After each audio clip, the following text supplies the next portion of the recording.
Welcome to the Where's the Finish podcast. We are three runners talking to our friends, sharing stories about running, training, life, and asking the essential question, where's the finish? WTF. Hey everyone, welcome back to Where's the Finish podcast. I'm Joe. I'm Kevin. And I'm Shae. And we also have a returning guest coming back on with us, Miss Kellie Jo. How are you doing, ma'am? I'm good. The real MVP of this episode. That is a true statement. Tonight is going to be a Big Scrub 150 race recap episode. Let's go. And you guys had the great honor of being the first ones to do it. Yeah. I mean, not the fastest, but the firstest. Listen, when you go back and look at your Strava numbers, you might want to look at that. Well, okay. That we were stopped for a long time. For 30 hours? No, I was just going to say, that I think Shae was about 3 seconds ahead of you. I actually started my watch a minute later than she did. Oh, so we had to take a minute off of that. Yep. Y'all had to give me the most accurate time. Okay. Yeah, that way, whenever I got to keep a spreadsheet. Just write it down. BAD. Okay. At a bad time. That's it.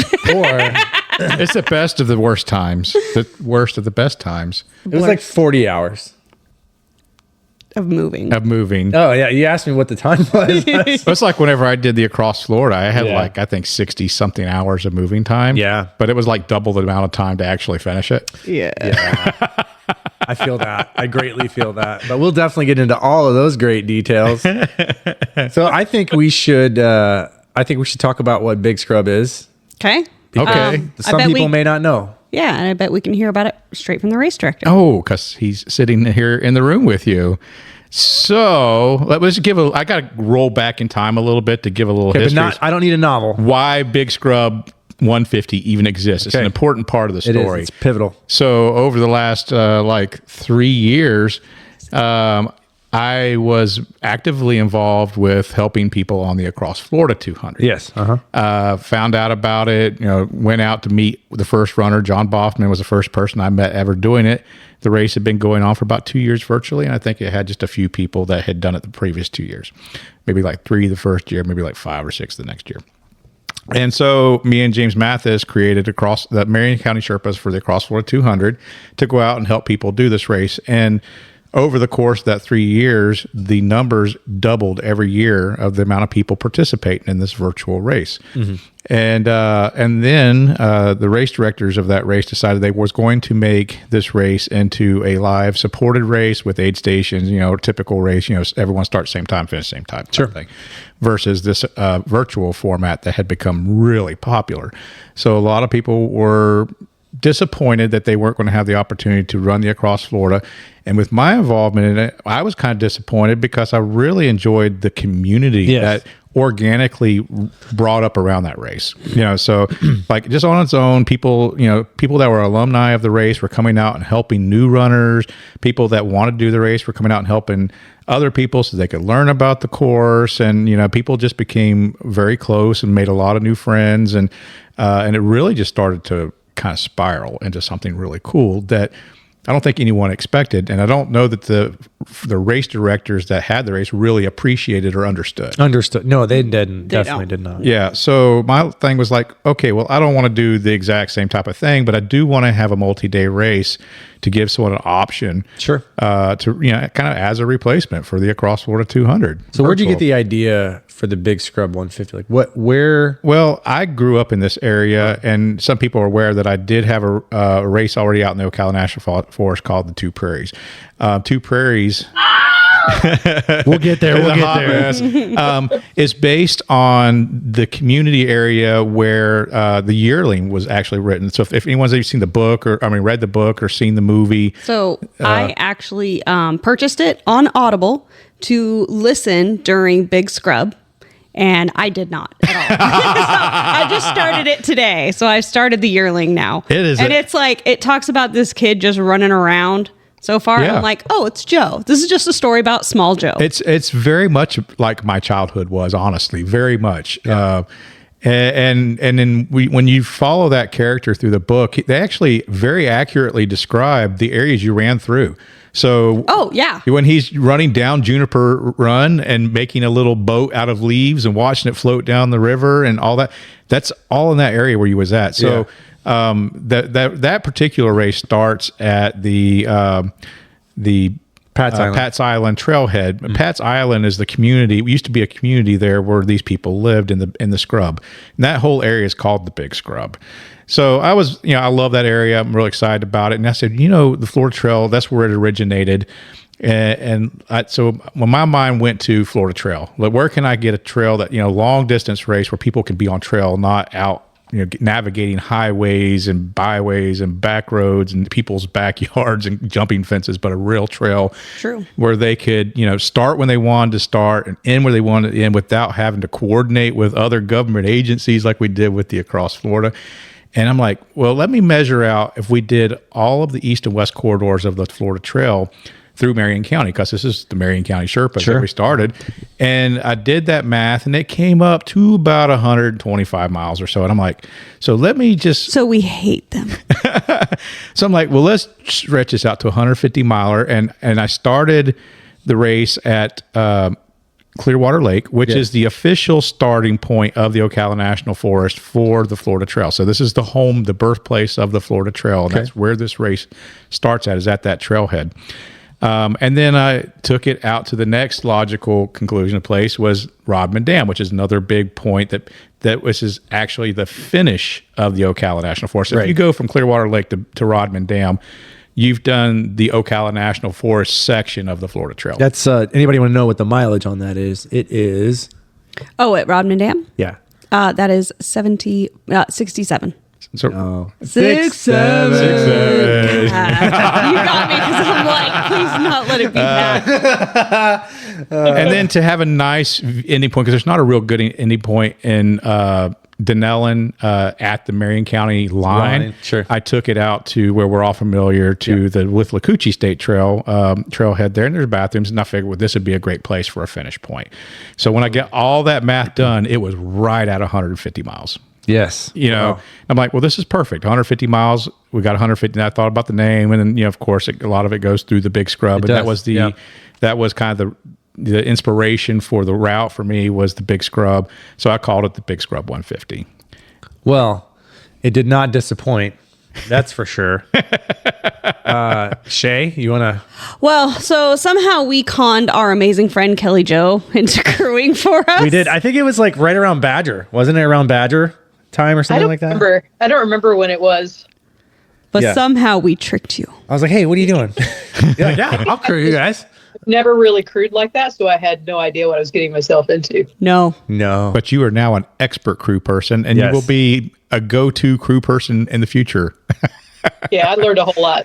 Well, mainly because everyone that you crew after me is going to be like, no problem.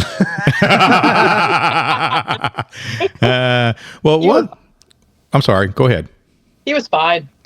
He wasn't too whiny. Not as whiny as we've seen him in the over past. here dying laughing. She knows better. One of the cool things about this race is that you have to be invited, and I did that to kind of keep that culture, that community building up around the race. Absolutely.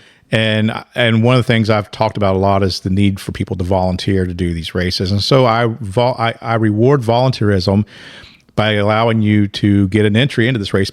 The only way you can get one is by volunteering at this race. Yes. Actually, this past weekend we had 5 people that were out there that were not originally eligible for an invitation. We're going to be getting an invitation to register for the race. And then a bunch of other people. You guys had a bunch of people come out there. We're already we're going to talk about eligible them too. Yep. because of their involvement in the Cross Florida 200 virtual. Sure. Again, that's just kind of had get a pool of people together as I let them qualify by doing the Across Florida 200 or supporting that. Only the virtual, not the supporter race. Yeah. And so that, and the other part of that is that you can start this race anytime you want. And I don't care how long it takes you to do it, as long as you stay on the course. It could take you 10 days. I don't give a rat's patootie. You just have to finish it in one go. Yeah, you can't stake in, stake out. Yeah, No stick in, stick out. And then What if you accidentally get lost? as long as you carried your own 2 feet, So you can off go of it- anywhere off of it as long as you come back to that same point. That's okay. No, not anywhere. I mean, What if I wanna walk the designated to my camp? house? The, What if designated somebody walked campgrounds to my house? within the course are allowed. Okay. But Kevin's house is specifically off limits. What the hell? He's rushing into closing literally right now rushing just to closing help people. right now. He's trying to help people doing big scrub. Well, we can discuss that as an option. The thing is important is Yes. that people need to leave on their own feet, 2 I agree. feet, and Yeah. not be getting in vehicles and driving away. That is true. Of course, as a race director, I have discretion to do anything I want. Well, as long as you make it fair for well, we everyone. were going to ask if we went and staked out what the penalty was going to be. It would be DNF. Come back in 6 months and try again if you want. Is that considered an unofficial finish? No. So if you didn't finish, you would get a DNF, but you have 6 months to retry again. Okay. And I'm proud of myself for not DNF, and we'll get there. We'll get yeah, there. and then if you do it the second time without DNF, and then the DNF goes away, and you get whatever finish time you had on that second attempt. So I'm very liberal with this race. I mean, there's for anyone that wants to dip their foot into multi-day racing without a whole lot of pressure. You can plan your time, you can plan your finish, you can plan your stops. Everything is on you to do. You just got to do it in one go. Yeah. I mean, Somebody could genuinely just hike it they could absolutely. and like walk maybe 120 miles. of- Yeah. And then of the like 150. maybe run and jog a little bit. It's going to be for like 120 mostly miles the last day. of walking for some of these people anyhow. So It's us. We're some people. yeah. So anyway, that's really the basic concept of the race, and I'm really excited to have a bunch of people out there doing it. And you get a really awesome belt buckle, one that you can actually wear. It's pretty. I'm wearing it right now. I wore it to work today because I walked around and said, "Look at my new hardware." Yeah. What'd Would they you like say? to What'd see they my say? new What'd they say? hardware? They were very excited. Were they? Or Yes. they're like, oh, another one. No, they're actually several of them were actually very excited. I only told like 3 people, but So I'm really excited about the possibilities for this race. I mean, and honestly, and you guys talk about this more here in just a second, the turnout to support you guys for this race was exactly, as a race director, what I was wanting this to be. And so it just did my heart good to see all the turnout to come and support you guys, and to see 5 new people earn an invitation. Yeah, absolutely. That's what this race is all about. And so, let's talk some more about your experience. of it. Before we dig into that, you had mentioned Across Florida, and I do want to make note. I got an email from them. Did you guys get an email from them? I don't remember if I did or not. I got an email from them because it's because I paid for the Pacer bib. yes, okay. So now I gave them no money. Yeah. So anyway, they said that for 2026, next year for their ACFL, they're gonna have hot food at 6 aid stations. Yes, I've seen the Facebook post on it too. And it was like Were people snarky in reply? MREs. It was basically MREs. Meals ready to eat. Yeah. So that's what it was, but it's like a Prepackaged, heat and eat type food. Yes. Yep. Which is, I mean, what we eat a lot of times too, right? Like mac and cheese. Actually, and I mashed have potatoes. I have a bunch of MREs in the closet of my pantry at home that I used to carry around in Yeah. my truck for such an occasion. But I think they've done a good job of doing 2 things: addressing the problem, yeah, which I appreciate. They're making an attempt, and this is what we are offering. Here's the website link. Like, Yeah. there's no questions asked about what is going to be provided for them. So, still it's kind of like, okay, it's MREs, but it's better than what Yeah. they had this year. better than potato chips and candy. Yeah, for sure, yeah. for sure. No, it looks like good stuff actually. Yeah. And I've eaten a lot of trail food through backpacking, hiking, in the military. Same concept. So it's like that kind of food, and the only issue they're going to run into is heating it. Yeah. And one of the things that they mentioned was that you can call ahead and we'll have it ready for you. I'm like, well, there might be sections of those 6 aid stations where you're not going I'll to be able shine to a call ahead. flashlight. I'll just do Morse code with my Yeah. headlamp as I'm coming in. So the other part of that is they mentioned well, people and they have a valid point to this, that when people do get into aid stations, sometimes people tend to loiter. They do. And so they might be there for a while, so there'll be plenty of time to get the food heated before they leave out. So And a lot of those MREs work pretty fast too. yeah. So Yeah. And it depends on what kind of heat. It's probably just like, I think it's the one where you just add water and shake it, yeah, just like they would in an MRE. like a chemical heater. That's all it is. Yeah. Same. Okay. I love hydrogen. you would make MRE bongs? Oh You yeah, guys- hell yeah! You cut that shit open and pour it in a pop bottle. Put Yeah, some and nails put- and some and rocks close in it. it. And close it up. Okay, wait, Kellie Jo, what's your opinion on this? I hope people like constipation with their running. This stuff is super processed and it is heavy on the stomach. Yes. So soft. Yeah. Yeah, it's going to be Well- a brick in your stomach. Well, you know, some of the reasons they had some, like in the old MREs, they had like the candies and chocolates and the Yep. chiclets and stuff. They were laxatives. Yes, To help you pass that stuff because it's very calorie dense too. it is. It sure is. Like one of those MREs is like a couple thousand calories potentially. Yeah. What do you think about MRE bombs? Have you ever made one of those? Oh yeah, of course. Yeah, that's some cool shit. We used right to there. make them just with water, you know, and close them up, and we'd throw them underneath the guard tower to watch the guys get scared when they blew Yeah. up underneath them. It was always fun. Yeah, until it's a real bomb. You know. Yeah. Y'all. Let's talk about Big Scrub. shall we? I was pulling up big scrub things All right. and peeking on the ACFL. So thing. you guys were the first ones to attempt it. What made you decide to do it this way? Well, I think it was kind of a little bit of a. I don't know. So I live signed up. I did too. on the podcast. We both did. Yeah. And I was like, okay, look, I did it. Now you, and then you did. And then we signed up and did this thing. Yep.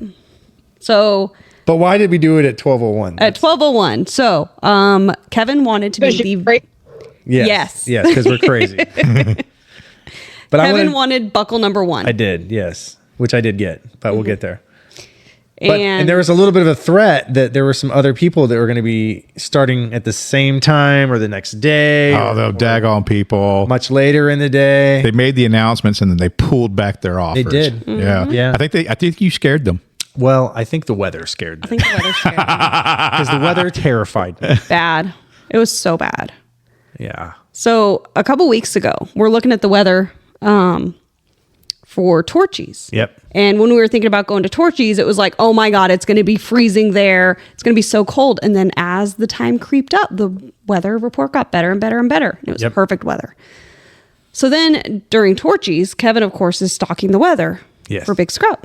And it's horrible, bad, awful. But then as the days go by, it's creeping Yeah. looks towards bad. better. Looks good.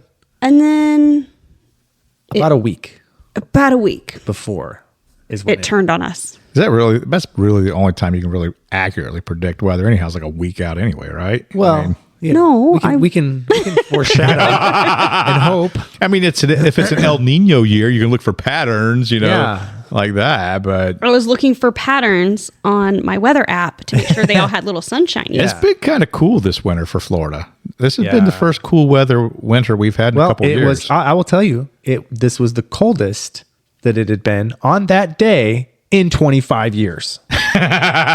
Just so everybody's aware. Yeah. That's how fucking cold it was. The last time, I don't even know who president was in 2000. Yes, you do. It was only 2000. You were getting ready to say 70 something. I saw it. I almost said 70. I saw Do y'all it. know that 2000 was 25 years ago? 26. No. 26 years ago, yes. Oh my gosh, we just had New Year's. Oh my gosh. That's I don't know who terrifying. president was in 2000. I'm feeling in my old age now. Yes. Well, that just fucked the party, didn't it? God damn. So All right. I know how you guys are in preparation of things. Yes, So tell us. Shae is a spreadsheet planning-aholic. So it was actually pretty minimal. I did a small, Kevin needs to, is it this one? Is that better? Me. No, Oh, we that's didn't me. do that before we How started. about did this? we? How about this? Is this better? I think I'm, no. No. How about this? Is this better? Is this That's good. Yeah. okay? Yep. Oh, too loud. Is it too loud? Just a little bit. Oh, okay. Down. All right. There That's you good. go. Okay. Perfect. That was exactly where we started. Yes. I think it was. Yes. Okay. Okay. So planning. Yes. Yes. So I didn't do any kind of real spreadsheeting. I did a crew book that had some projected times. I did do my full map. So the map had crew stops. For the first part, it was like every 10 miles. Then, it kind of dwindled Got closer down. and closer and closer to the end, to where at the end you only had 1 mile before the stop. Yes, but We'll get to that. yeah, the cat says no. He just batted. He just batted at me. He says, "Quit being mean to mama." He's like, "Pet me, pet me." Oh, he's sitting on the table getting some lovies. That's what he wants, is some lovies. So yeah, I created all the map stuff. Kevin was fully in charge of coordinating people. Personnel. Yes. Yep. And then eventually, as soon as people were locked in, just went straight to Kellie Jo to do all of the coordinating. Yeah, which I just kind of did on the fly. I had no idea what I was doing. Perfect. Yeah. It worked well. You did the job of like 3 crew people. Sure did. Yeah. Well, don't tell me that because I have no idea. Okay. No, Okay. it was perfect. You did the crew of 1 person. Yes. And it was exactly what it should be every time. The end. Yeah. Sounds good. Sounds I empathized with you because I know how tired you were out there and how exhausting crewing like this can be, because I've crewed the Across Florida so many times. Yeah. I mean, I know that I've personally been involved with like 37 people doing the Across Florida, but like actually crewing from beginning to end, I don't know, maybe a dozen, 15 or so of those people I was involved in. And when I do the Across Florida, I would be up for 4 days, 3 nights, and typically I got 8 hours of sleep during that between all of weekend. them. Yeah, like 2 to 3 hours every night. I got much more than that. We also got much more than that. Me too. I had a hard time getting to sleep. Like I Yeah. just couldn't unwind to do it, and so I would just be powering through on adrenaline a lot of times for the until the end. Then I crash for like 2 or 3 days afterwards. Which is funny. So when Craig and Nicole did their Across Florida, I crewed them for that first day. Yeah. And they came up on me at the Withlacoochee trailhead, and I was actually just napping in the car. Like knocked on the car. Well, during times like that, it's like, when they were doing theirs, I crewed them out there for most of it. And in the middle of it, I had to go rescue them out of the woods. So you have to have some energy too to do it. Wild. Crazy. So how was it for you? Well, my brain loves puzzles. And so it was all a big puzzle. So I really enjoyed it. And I like helping my buddies. So, because they're great. I'm always thinking about whenever I'm putting together a crew and thinking about crew. I've only had to have crew a couple times, but I want someone that has some background and something that can be beneficial. Yeah, to the that's crew. why I was like a Kellie medical Jo. person, like a nurse or a doctor. Well, I genuinely a physical thought- therapist, massage therapist. Someone like that has some they can bring to it. I genuinely figured that I was going to die out there. So that's why I was like Kellie Jo, because she's an ER, right? And she can bring me back to life if some shit goes real bad. Well, I don't know if I could. Maybe a ER nurse, not me. That's true. But, yes. well, the one time that there was something medical happening, you called Joe. That is true.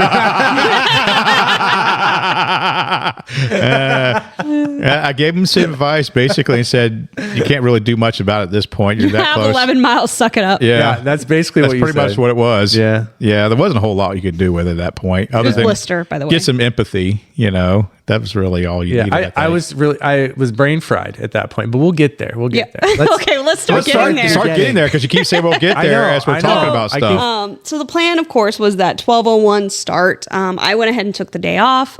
During that time, I finished. I basically got everything packed and stored into these little totes. And I'm sure Kellie Jo can attest to the fact that all these different size totes were probably very annoying. I can tell you what's in every single one of those totes. Yep. Yep. They were well labeled as well. So if people Yes. were coming in to help or whatever, I was like, you get had my some electronics tote. ability to help. Anybody can come in and lend you a hand as well. So Yeah, they were awesome. Yep. So got everything all packed together. I took some ZQuil around like 2 p.m. Like I'm usually good at napping, but I think I was just like anxious. Hyped up. So took some ZQuil, slept for maybe about 4 hours, and then took another nap around like 8 p.m. Got up around 9:30. So that was like kind of the sleep going into it of having sleep for a night start. Yeah, you've always said that you don't like those nighttime starts. I hate you, nighttime. Then you planned one. That's for a Why are you reason. looking at me? Well, it was also just like good practice. So Good practice. Yeah, it is good practice. Yeah. Yeah. Success. success. Yeah, I never want to do. You never want to start at the night? No. Oh, okay. Yeah, it's definitely rough. It's yeah. way rough. I Note ain't to gonna lie. self: when Kellie Jo does it, she doesn't want to start in the middle of the night. She cannot start at night. That is true. Starling, where are you going, bud? He's just hanging out. wandering around the table, giving some butt blocks so that Kellie can't see we us. started, midnight, 12:01 Yeah. on New Year's Eve. We got I got some prosecco and Yep. we had some noisemakers and A some little celebration. I think you guys were surprised to see me show up out I there. was. I was. honestly. I was like, Yeah. It's late. It was freaking midnight, Joe. Listen, it's my race. It's you guys are the first ones to start it. I wasn't going to miss that opportunity. I might I not meet. figured you would because you'd want the sleep. yeah, I was like, hang on. I might not meet everyone at the beginning, but I definitely wanted to meet you guys being the Yeah. first. I appreciate that. Yeah, and So- then I got a video of you guys starting, and right off the bat, Going the wrong way. Shae almost gets Could you send that to me a messenger? I need it. I will send it to you. And I saw don't- it on Facebook. And I don't know what you said. I know I could hear It something. says keep right. She- There's a giant, and that's what she said. It says keep right. There's a sign that says keep right. So we kept right. I heard her hollering, and I started just laughing because I sound like she was cursing. Yeah. That was very funny. So we started, obviously, we'll talk about the first section. So 12:01, adrenaline's running. We're feeling good. We jogged for probably about a minute and a half. A minute and a half. And then you had something wrong with your vest. We had to fix. Yeah, something, I don't know. It wasn't quite straight. Something wasn't Yeah. situated. Had to move things So around. we fixed his vest and started walking, Walking. and we never stopped walking. That's not true. That is not true. But I think we did run for a couple of miles in the beginning total, like the first couple of miles we ran. Yeah, an attempt was made. Attempt was made, but the problem was because for those who don't know, it was 27 degrees at the start. Oh, it was so Okay. chilly. So us Like that's cold for everybody, not just Floridians. Yeah, and it's extra super cold. extra for super cold Floridians. for us. So, it doesn't matter how many layers you have on, you can be sweating and still be kind of cold because the air. But anyway, so we would run and we would start getting sweaty and then we would start freezing. Like our bodies would just It start was like my shivering. nose was only getting cold when I was running. Yep. And our bodies would just start shivering and we'd have to stop and walk some more because, you got to get your core temperature back up or we were risking, hypothermia Yeah. at this point. So we made the executive decision, we're just going to walk. We're going to And also my briskly legs walk. don't really work that well when Yes. it's cold. Yeah. They're just so stiff. Stiff. So I would say, not jumping too far ahead here, we really probably walked the first 40 miles of this course okay. before we were able to get in any kind of run stride. Here's the thing, though. I mean, like, you paced yourself. I mean, you have how much time you Absolutely. have. I mean, there's Yeah. no reason to be in a rush. I mean, really, it's not going to make that much of a difference on your time at the end. Not unless you're just out there chasing an FKT or something. Sure. You know? But yeah, so the first, that first 11-mile section was going pretty well. Shae and I were doing a lot of chatting and I, at that point, was already starting to do trail math. Oh my God. Okay. So most of you will know this if you spend any time around me that know that I keep my watch. I just keep it on the time of day. I keep it on the time of day. My pace and my mileage is none of my business. I don't want to know. I don't want to think about how much more time I have. I want to say, oh, I have 10 miles. Okay, give me 3.5, 4 hours. Like I want to very giantly just overestimate distances, overestimate everything and not think about it because that's not anything I want to think about. But if you have somebody telling you about it for 148 miles constantly, I'm sorry. Some people have to trail math. I just have to. Oh. I cannot. like every probably 30 minutes, you'd be like, okay, so we're at this. And if we're going to go at this pace right now, we're going to get to Kellie Jo at this time. And then we'll leave by this time, which means, hey, what mile is this in such and such place? So And he asked me how many times such and such place was at. You think with all the trail math, he would actually know the mileage at the I'm trying to get your involvement. You're trying to get my buy-in on it. No, so I got so frustrated. Instead of like pulling up the Google map and then sometimes the signal sucked so it didn't pull it up, I just took a screenshot of all the listings of all the mileage. So then all I had to do was tap and I was there. because he was asking so much. Oh, you guys, it's mandatory that you have a tracker, right? Yeah. I have another new reason not to like Koros. Why? Because your tracker sucked. What's wrong with it? It went for hours without updating. So did your Strava Beacon? And Beacon did the same thing. It was worse, much more worse. I've seen so many trackers out there. We were running kind of slow. And then it crashed. Like it got to this thing at the end where it would just crash and crash, and you could never use it and see where you guys were at. I don't know if anyone ever told you that, guys, that, but No. I had my phone on Do Not Disturb. the tracker just entire time. constantly. Kellie Jo can attest to it. We basically couldn't use it to tell where you were at, but we knew. Generally about speaking, because you had your aid stations, and we were really guesstimate. consistent on feet. Like if we left out of a spot and moved to the next spot and it was the same mileage, we were pretty well spot on. Yeah, you were pretty consistent. Yeah. I mean, like only thing. I mean, if you had gotten into an emergency, I think we could have gotten it open long enough to get a kind of a pinpoint on where you were, and an idea where you were at, which is the whole point of the beacon. I mean, so I like Strava. I keep saying the beacon because I like the beacon, but that one was a hard one. That was a hard one to use. I honestly, I don't know that I would. It's probably a service issue. I think I think part of it was the way that the system, the background app for Koros works on like devices, like on portable devices, because it would crash constantly, like on my iPhone. I don't know about like Google phones or other phones, but it worked just fine when I went home and got on my PC. Oh, okay. Oh, interesting. Yeah, but it did not give you information. It didn't work well. It does not. Yes, It does not give you any information. It doesn't give you any information other than it might have last updated, like whatever time it updated. What that exactly is designed for is that's an emergency beacon. Yeah. So it's only for like, I don't need I don't want flashy. Yeah. It's just an emergency beacon. So you kind of see the general area where they're at. But anyway, let's talk about this run. So we get to 11 miles. We're right at 11 miles. And all of a sudden I hear a megaphone. and I immediately start laughing because I was like, that's Emily. That is Emily Quintanilla. And then she's like, who is that? Was that Kellie Jo? And I'm like, no. I was like, that's Emily. She's like, oh, that is Emily. So we got to see Emily right out of the gate. So when did she come to hang out with you? I think it was right at that first stop, actually. Yeah. She showed up with the megaphone, which was fantastic. Yes. I was like, wow, really great idea. But, she's a race director, so she knows all the tricks. She does. And was this a stop where we even got in the truck? It may not have been. I don't because, think so. Because it looks like we actually had... I think it was a grab and go stop. I think we actually had a grab and go stop. Yeah, that was our grab and go stop. Gotcha. Yeah. I think that was our only one. We were pretty cold though. And we're like, we just got to keep moving. We got to keep colder. Moving. Yeah. It did. And I will say, it hurt to breathe. I don't know how you guys are even doing that. The cold air just hurt to breathe. Yes. Well, as you got into the early morning hours, that temperature drops right before the sun comes up, and you get that moist air too. Yeah.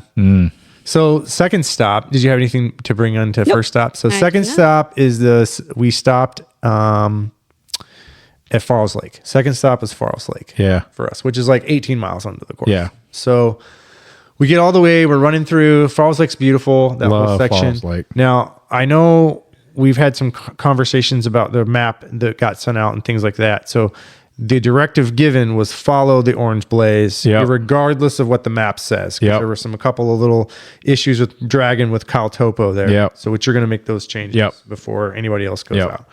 But so we did that. We made the exact because we saw this thing and we're like, blue? No. And it wanted you to route around Buck Lake. Yes, it did. Which you don't want to do. It would not have added that much distance to you, but it's not the intended course. That's what I thought. And Shae's like, we should go back. I'm like, I'm not fucking going back. I'll tell you right now, I'm not fucking going back. We're a mile on this bitch. I'm not turning around. It's fucking cold and I want to go to the goddamn truck. And she's like, but I got to follow the rules. I was like, fuck Joe and these goddamn rules. He's not going to give a shit that we took the fucking orange. He already said, stay on the orange. And I'm bitching just like this. I'm literally doing it verbatim right now. He's not lying. So I can see him doing it. And she's like, okay. I was like, he said, I don't sound like, okay. I didn't do that. Okay, well, what'd you do? All right. All right. Basically the same thing. Yeah. I think it's the same, Shae. My bad. Yeah. I think it's the same. But anyway, so we keep cruising along, down that section. We finally get to Farrell's Lake, and we have been shivering, shaking for miles at this point, even walking slow. Nothing is bringing our core temperature up, and we're just shivering uncontrollably. Now, mind you, we are well dressed for the conditions. Yes. Yeah, you were. We were. However, even if you put an iguana in a sweater, it's probably still going to fall out of the tree.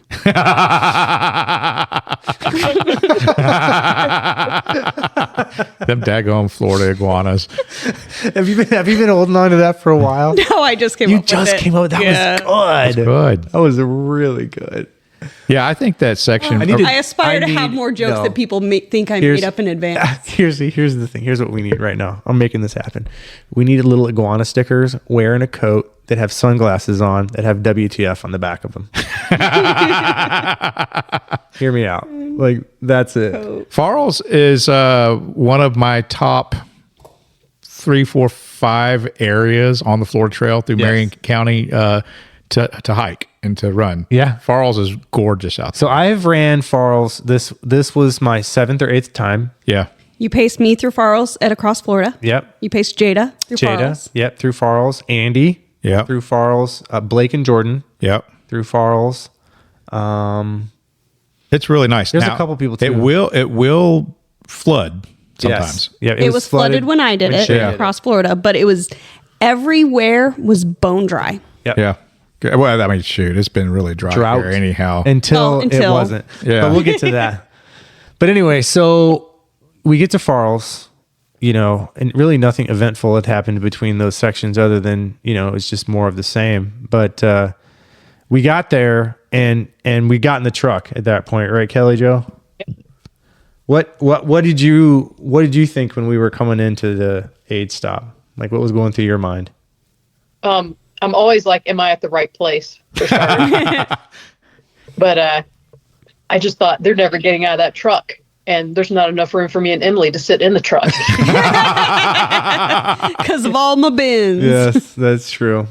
So I got to experience some of the cold that you guys experienced. It was so cold. Yeah. Yeah, it really was. Sorry we kicked you out of the car. They eventually got back in, but here's what happened. It was so funny. I remember this because we're in the car and I've got my head against the steering wheel and the lights are all off and I've got my hands on the heat. I got the heated seat on. I got the heated steering wheel on. I get the heated, everything's blowing everywhere. And all of a sudden I hear Emily and Kellie Jo outside saying, "We got to kick them out soon." I'm like, "I'll be goddamn." And I locked the door to the truck. I said, y'all can bye. I got the keys. I'm sitting my ass right here. Oh, we were man. probably there. We were probably in the truck for at least like 40 minutes or so. It was probably closer to 45 minutes. It was an hour long mile. So. Yeah. Yeah. Yeah, it was rough. And then eventually. And we figured out how to get in the back seat. So, we were good. Yeah. Yes. Yep. Emily had her giant blanket on. She did. Yeah.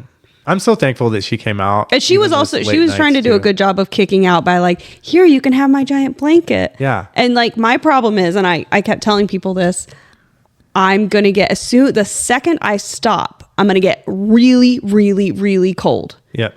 And then I'll bundle it all up. Like I'll bundle back up going out.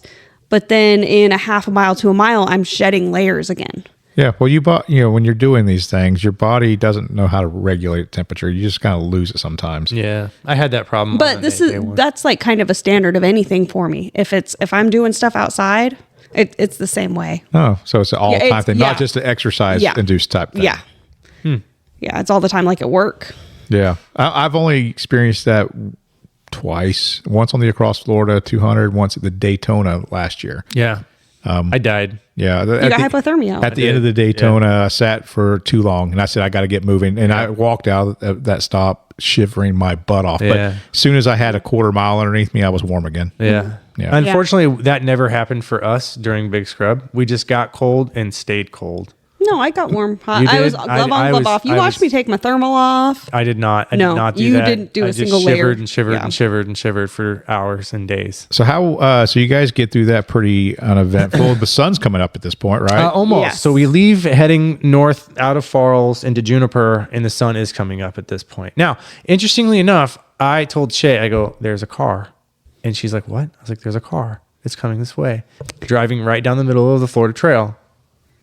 What? Yeah, There wasn't a car. it was a car. A guy. Oh, yes, you're right. Okay. I thought this was one of your hallucinations. Sorry. I got It's kind of confused. really that. No, Yeah. it wasn't. No, Yeah. hallucinations had started then Yeah, already. probably so. There was There's a a car few of just driving right down the Florida Trail. Yeah. Huh. Interesting. Well, there is a section right through the Falls where it's wide, and you can do see tire tracks Yep. there. I think they bring ATVs or Jeeps or something there to maintain trail, or whatever. Probably people get off on there and shouldn't be there. Looked like he was going fishing or camping or hunting or something. Yep. Yeah, I know when you get kind of on the north end of the Falls section, about 2 miles in, then it really widens out. There is some Yeah. kind of road that you're following. Yeah, and that's probably what it was, something along that lines. But we did get pretty far coming into right before we get into Juniper. I did have a couple of fun hallucinations. Oh my gosh. Do you want to tell them what we saw? What I saw? So you saw an Ewok. I did. And what was it? It was actually a log. You saw a bunny rabbit? I did a couple of times. Actually, you did. There were 2 different hallucinations of bunny rabbits. There But the was. first time. Were they also logs? It was a log. And then you also saw a t-shirt. t-shirt. What was it? It was a log. Them pesky logs. Yeah, they were tripping me The out. funny thing about the logs is they're in the woods. They're everywhere. I know. Yeah. Yeah. So that was pretty Everything fun. was logs. Everything was logs. I was like, logs. So did y'all get crewed again at Juniper? Or did y'all kind of go through yeah. that? So we went all the way to Juniper Springs, where the road crosses. And this is where you got some. Yeah, Judy Judy showed up. visited you. Yeah. Judy, she had a whole ass aid station set up there. She literally did. Yeah. And poor thing, because she was communicating with you, Kellie Jo, and she arrived way early. Yeah, but I think, didn't you guys arrive a little bit early there too? Yeah, but I think she was heading over to Juniper pretty early before we were even going to get there. Yeah. Yeah, it really was. Yeah. That's okay. She had a good morning. But she made a straight up regular did. breakfast Yeah. for you guys out there on I the trail. had 3 eggs, like 4 pieces of sausage, and a couple pancakes. That's great. And she made that because I think she's vegan or vegetarian. Oh, I don't know. Yeah. Is she? Yeah. Okay. That she made you guys meats. She did, and it was delicious, and I ate it, and I thank you. Yeah. That's You so got some cool. breakfast too, Kellie Jo? I did. I got a lot. Yeah. Nice. Yeah, so going out of there, that is the first stop that we were able to shed our winter gear. Well, the sun's starting to come up now. Yes, so we were able to shed our winter gear. I still kept long sleeves on. I just removed my thermal shirt and my hoodie that I was wearing. So I just had a long sleeve exoskin. I had a short sleeve exoskin. No. You were bare chested. You were still wearing your EXO or your Under Armour. Oh, shit. I You just took just my had hoodie Under off. Armour because you hadn't put on your EXO yet. You had Under Armour and hoodie. So what'd you Weren't- think of Juniper in the early morning? Oh, Juniper was gorgeous. Isn't that nice in there? Yeah, it was really nice. I'm trying to think. Did I shit there? No. No, you didn't shit till Lake Delancey. Oh, that's right. We'll get to that. We got to make a special trip to the shit at the lake. There's some funny story there, but Juniper in the morning was absolutely gorgeous. Yeah. I'd never been on that section. This is my first time. Really? Yeah, because I'd never done Two Prairies because I've always aided it, Gotcha. and I'd never done Hopkins either. Now you are desperate to go back and do Two Prairies, well, right? we're going to talk about that. So, like, obviously, Juniper, beautiful. Yeah. Beautiful section. The sun just made That everything lake look hidden good. was that Hidden Pond? Hidden Hidden Pond. Pond's Beautiful. It's a spring-fed pond. Beautiful. It's also where 2 people got murdered a couple years ago. That's cool. It's still beautiful. Yeah. There's Beautiful and haunted. That's why it was so cool. Yeah.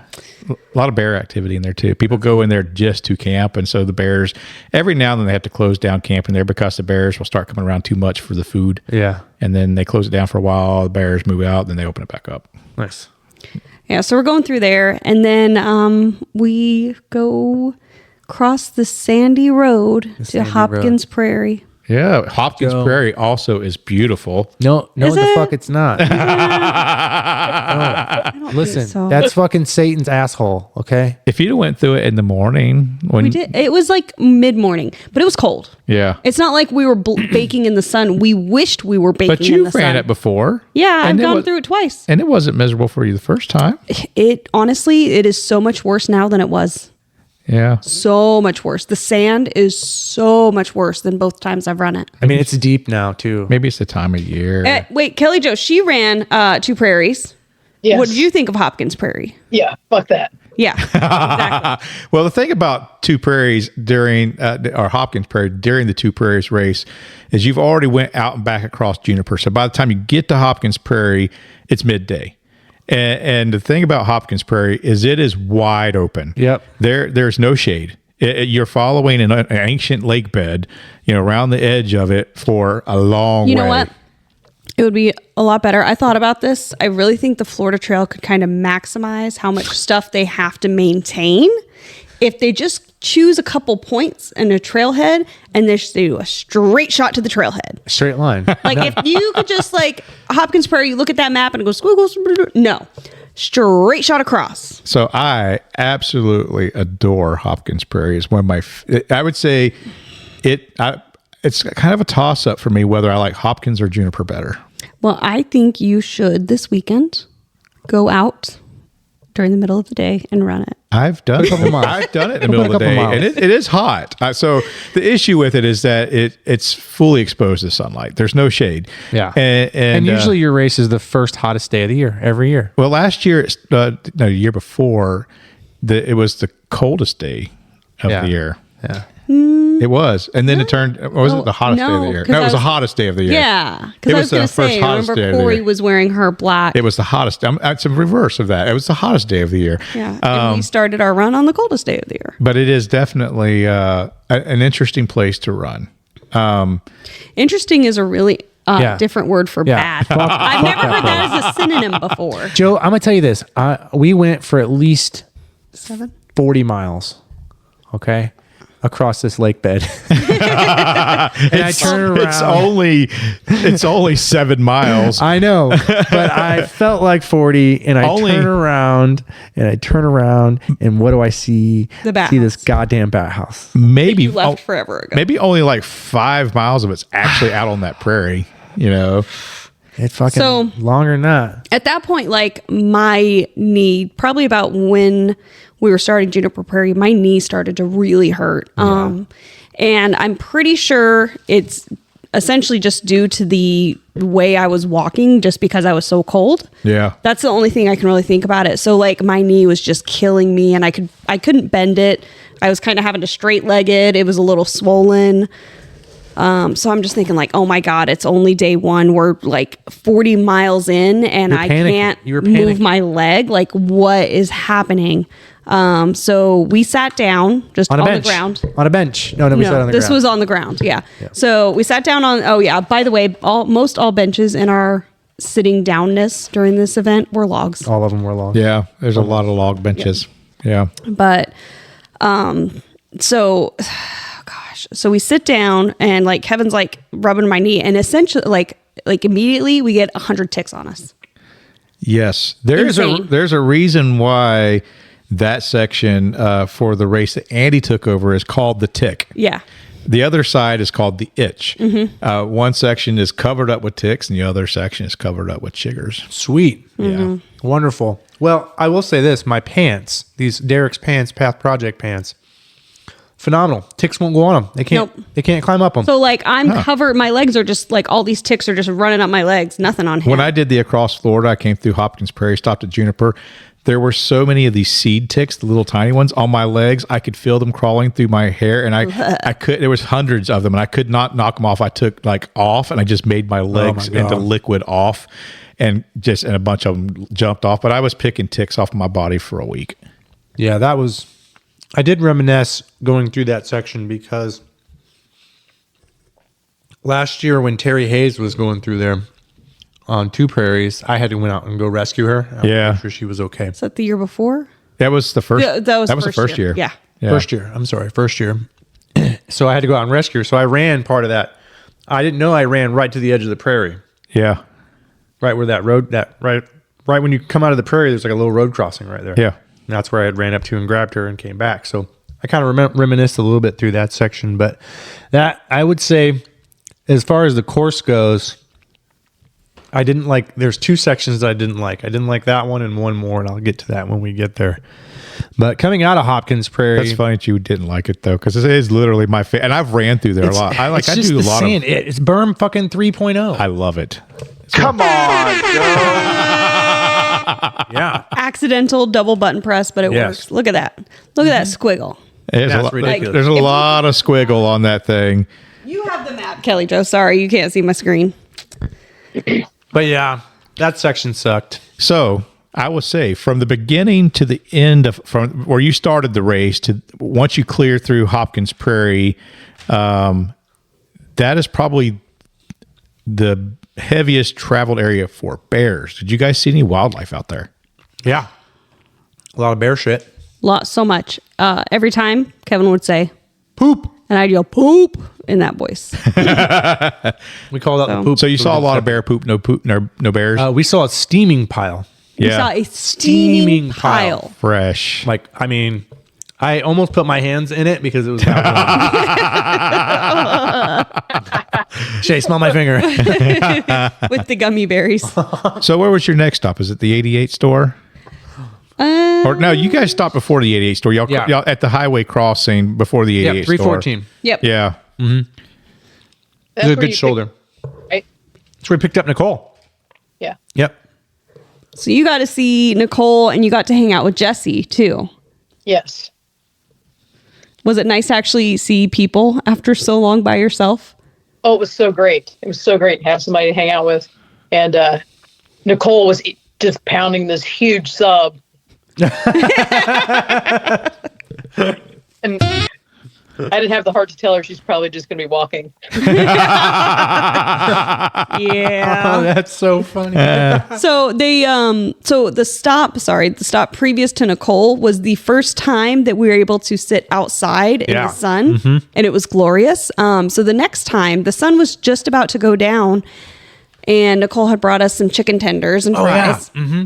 And so we're like sitting outside, and then so I'm eating this stuff, and all of a sudden I'm shivering uncontrollably. And it's what, like 50 something? Yeah, it's maybe the sun just went behind the tree too. So it was like as soon as that happened, you were shivering pretty Instantly bad. shivering. I go into the truck, turn on the heat, cover myself in a blanket, Yep. try and stop shivering. Well, the pace was starting to slow down considerably at this point, I think, because I actually had enough time. Kevin found a lot of benches. I was going to meet you guys at the 88 store. I did? I'm the bench queen right now? In this section? Mr. Sleepy Pants. I drove out to meet you guys at the 88 store, but luckily for me, good for you guys. I mean, I missed you. I mean, I wanted to see you, but I seen your headlights bopping through the woods right off of the highway as I was pulling up to the 88 store. So man. Were I they just missed bopping you. or they go whoomp, I just seen the little lights just kind of wobbling back and forth, and I figured That's that was right. you guys. Yeah. And so I went out there and I checked up on Kellie Jo and Jesse, who was out there, and then we all made the excursion over to Lake Delancey. So what I had heard from Kevin was what he was going to do was get to Lake Delancey, sleep for 2 hours, go to Rodman Dam, then come back to Lake Delancey and sleep the rest of the night. I don't think you guys left Lake Delancey. We did. Yeah, we did. Eventually. Or else we wouldn't be here. Yeah, we left. We're not still in Lake Delancey. I live here now. I thought about it. So you were managing the sleep schedule is what I understood for this trip. You were the Yep. sleep person. However, Joe, I got overruled.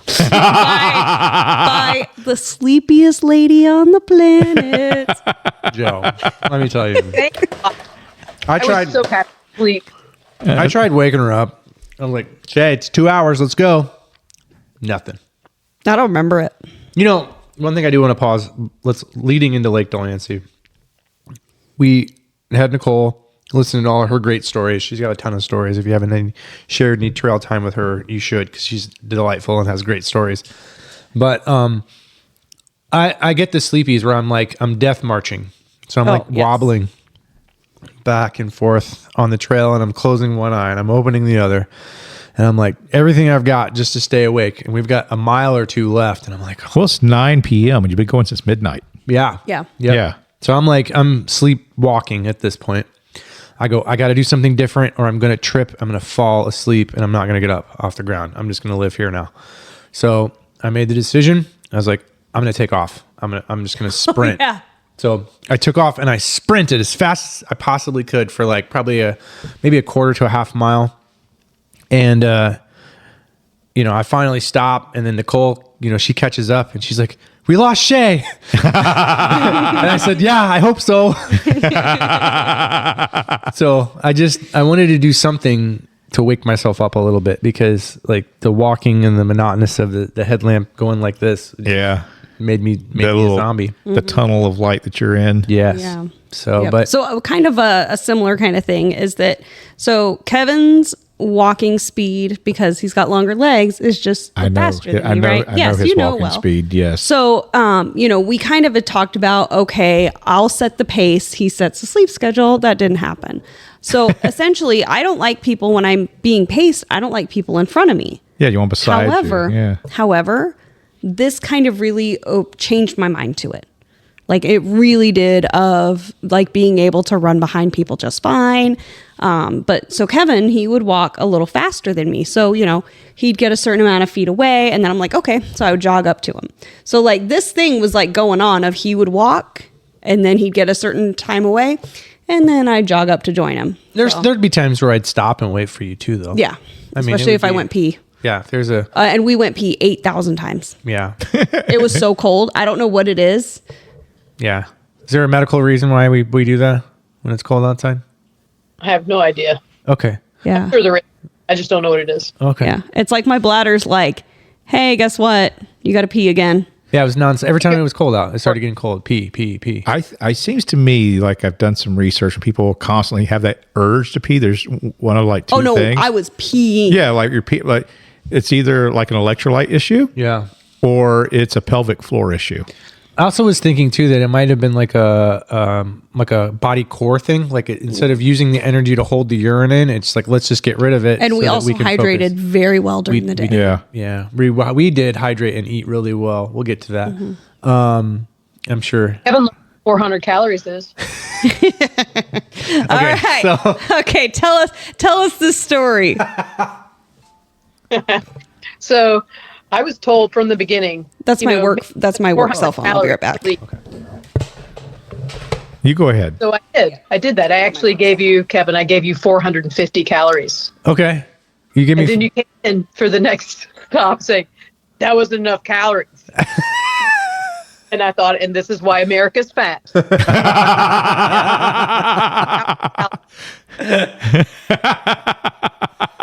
I don't know what it was. I was like, this isn't enough food. I ran out of food. I didn't run out of food. I was just like, It was- You didn't run out of food after that. I did can tell not. I fucking had so much food, Joe. I had a You, you maybe couldn't find ridiculous. it because it's in the wrong pocket. There, So it was all shoved in like your vest in different places and you Yeah. never pulled it out and ate it? well, yes, because it was. No, he only eats food from one pocket. So you had to learn to shove all the food you wanted to eat into that one pocket? But no, she would also just load him up in spite. She would spite food him. I think I had like 4 Nutter Butter bars in my bag at one point. I'm like, that's like 1,600 calories. It's crazy. So how'd your sleep go at Lake Delancey? Lake Delancey wasn't bad. We get there, Nicole and Jesse head home. I immediately said I just wanted to sleep. That was a mistake, by the way. Shae said we should eat a food, and I said no. I want to go to bed. Yes. I'm too I was tired. like, yes. Because I had, I think I texted you, Kellie Jo, of saying like did. ramen at the next stop. we should have Yep. eaten food because when we woke up, Joe, I was crashing. Like I was so sick to my stomach. I was dry heaving. I literally stripped myself pretty much naked in the truck and got out of the truck and went out in this cold, freezing ass weather, and it was dry heaving to cool off because I was like melting, like my skin was melting off. I went over in the trail where I thought I was off the trail and took a big shit, and it was like right on the fucking Florida trail. And I'm like, God damn it, I got to go back through here tomorrow. That big steaming pile of crap was not bear crap. It was not. It was people crap. So that was night one, but I slept okay. After that, How many I slept hours? well. How many hours did y'all sleep that first night? 5. 5. Okay, that's respectable. So 5. I think we got up at what, 2? So it was 9. We got there at 9, right? Yeah, no, about 10, probably about 10. Yeah. I think it was like 2:30, 2:33. Yep. Left at 30. Yeah, 2:30. Okay, so we left out of Lake Delancey at 2:30 to head to Rodman Dam. Okay. So we do that stretch. That stretch was pretty long. It felt very long. Yes. It felt like It took a long time for you to do it because I was watching. yeah, it felt like it took a long time. Yeah. So like when we woke up, we were really still should have probably slept more. Yeah, it was from the 88 store and on when I really started having problems following your tracker when it wasn't updating. Well, it probably wasn't updating because we probably weren't moving. That's probably why. Like, well, it's not. Well, going there was anywhere. sometimes where like Because we knew you were moving. asleep, but there was I was like, okay, they never left Lake Delancey. I've Yeah. kind of figured that out. Yeah.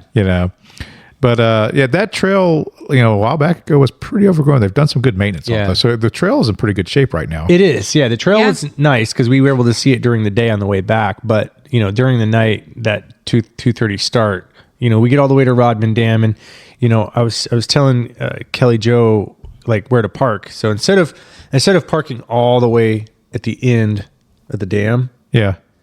we could just have her park right at the edge of Yeah, the you just have to get to the Florida dam. trail. You don't have to go across. Dam Right. and back. Dam Yeah. back. So it was like if we needed to tell her we needed something, we could tell her on the way out. Yeah. She'd have it ready when we're coming on the way back. Yeah.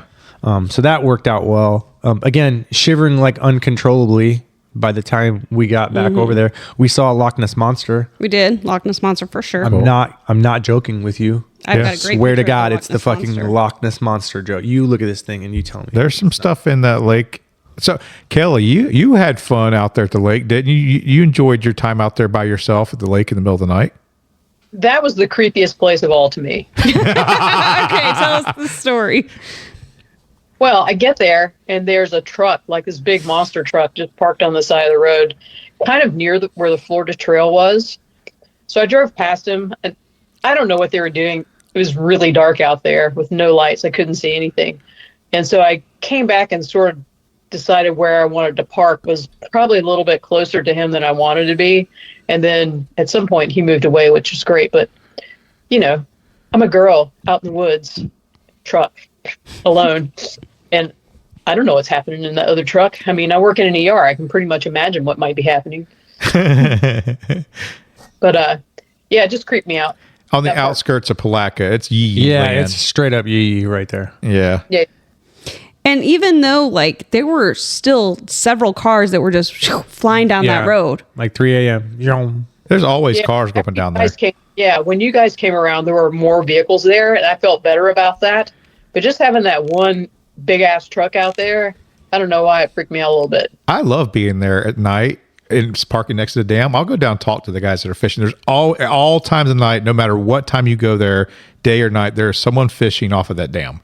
And you can go down there and talk to those fishermen. They have the most interesting stories. I've never had one that was weird or obnoxious or mean, or they're always happy to talk about their fishing and their experience stuff. It's fun to go down there and talk to people.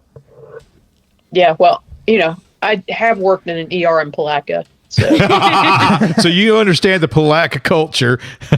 I know what they got there. Wild. So we get to the dam, and we take our picture at the dam, and then Come on back. Come on back. Saw Nessie. saw Nessie. Let's show Joe I wonder Nessie. because there are a crap ton of floating logs out there. Nope, it's Nessie. That's Nessie. Yeah, that's a Nessie log for sure. That's not a log. I mean, it's a Nessie. That's a Nessie. It's Nessie. Definitely. Yeah. So when they flooded that, they didn't clear all the forest, and so there's still trees standing. And a lot of those trees fell down. And as they've been lowering the water, you can see these great big huge stands of just like a forest of trees just piled up in the bottom of this lake. It's see that. really hard on boats. I bet. You need a Really good flat boat. really good for fishing though. Yeah. Yeah, I bet that too. Yep. For sure. So, at Rodman, we got in the truck again. yeah, because we again shivering. to death. Shiver. And that was just so bitingly cold at that time. Was it still dark? Yeah. Mm-hmm. Yeah. Yeah. Yeah. And it was colder there too, probably because of the water. Yeah. It was colder there. And then, so I think we made a decision just to stay there and sleep until daylight. Yeah, I think we took an hour. Another plus. hour nap, Yeah. I think. Just because it's like, we need it to be daytime. And that's pretty much why. It wasn't necessarily because we were overly tired at that point. It was just to the point where it was like, it was so cold. We need the trajectory to go up, not go down. Yeah. Temperature wise. Well, the thing is, what you did get to experience, and you see it right away, is with multi-day racing. We talked about this quite a bit on the podcast. My experience, even whenever I didn't do it right myself, sleep management is a big part of doing multi-day racing. Yeah, absolutely. But then it also, you maybe experience this with Greg too, of two different people clearly can have two very different sleep needs. Oh yeah, absolutely. Yeah, we definitely had that. Going with a partner on something like this, it needs to be someone that you can tolerate. And if you can't, that you're going to be okay when it's over with. So far, so good. So far, so good. Hey, I need to talk later. No. Just kidding. This is an intervention about doing trail math. Oh, no. We're all here for your trail math intervention. I just must crunch numbers. So we went out back into the woods and we heard some coyotes. Oh, so many awesome. coyotes. Isn't that spooky sounding though? Yeah. There's so many. And it sounds like a bunch. Sometimes it's just a couple of them, but they're so loud and the way they echo, they're...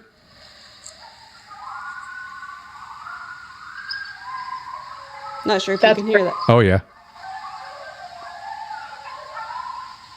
Yeah, they were so Yeah. there It were was so so many. awesome. And it was like it was Yeah. so eerily quiet besides that. Yeah. We did see 3 hunters. All 3 of them were very friendly. Yeah. And all 3 of them waved or talked to us. Yeah. I say some of the nicest people I've ever met I've met out in the woods. Yeah, the one guy was like, there was deer just through here, headed down the trail that way. You should be able to see them here in a minute.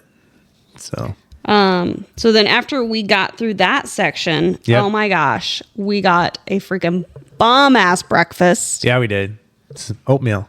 Where'd y'all get Oh breakfast? no, we had oatmeal at the oatmeal was a different time. Oatmeal was in the car.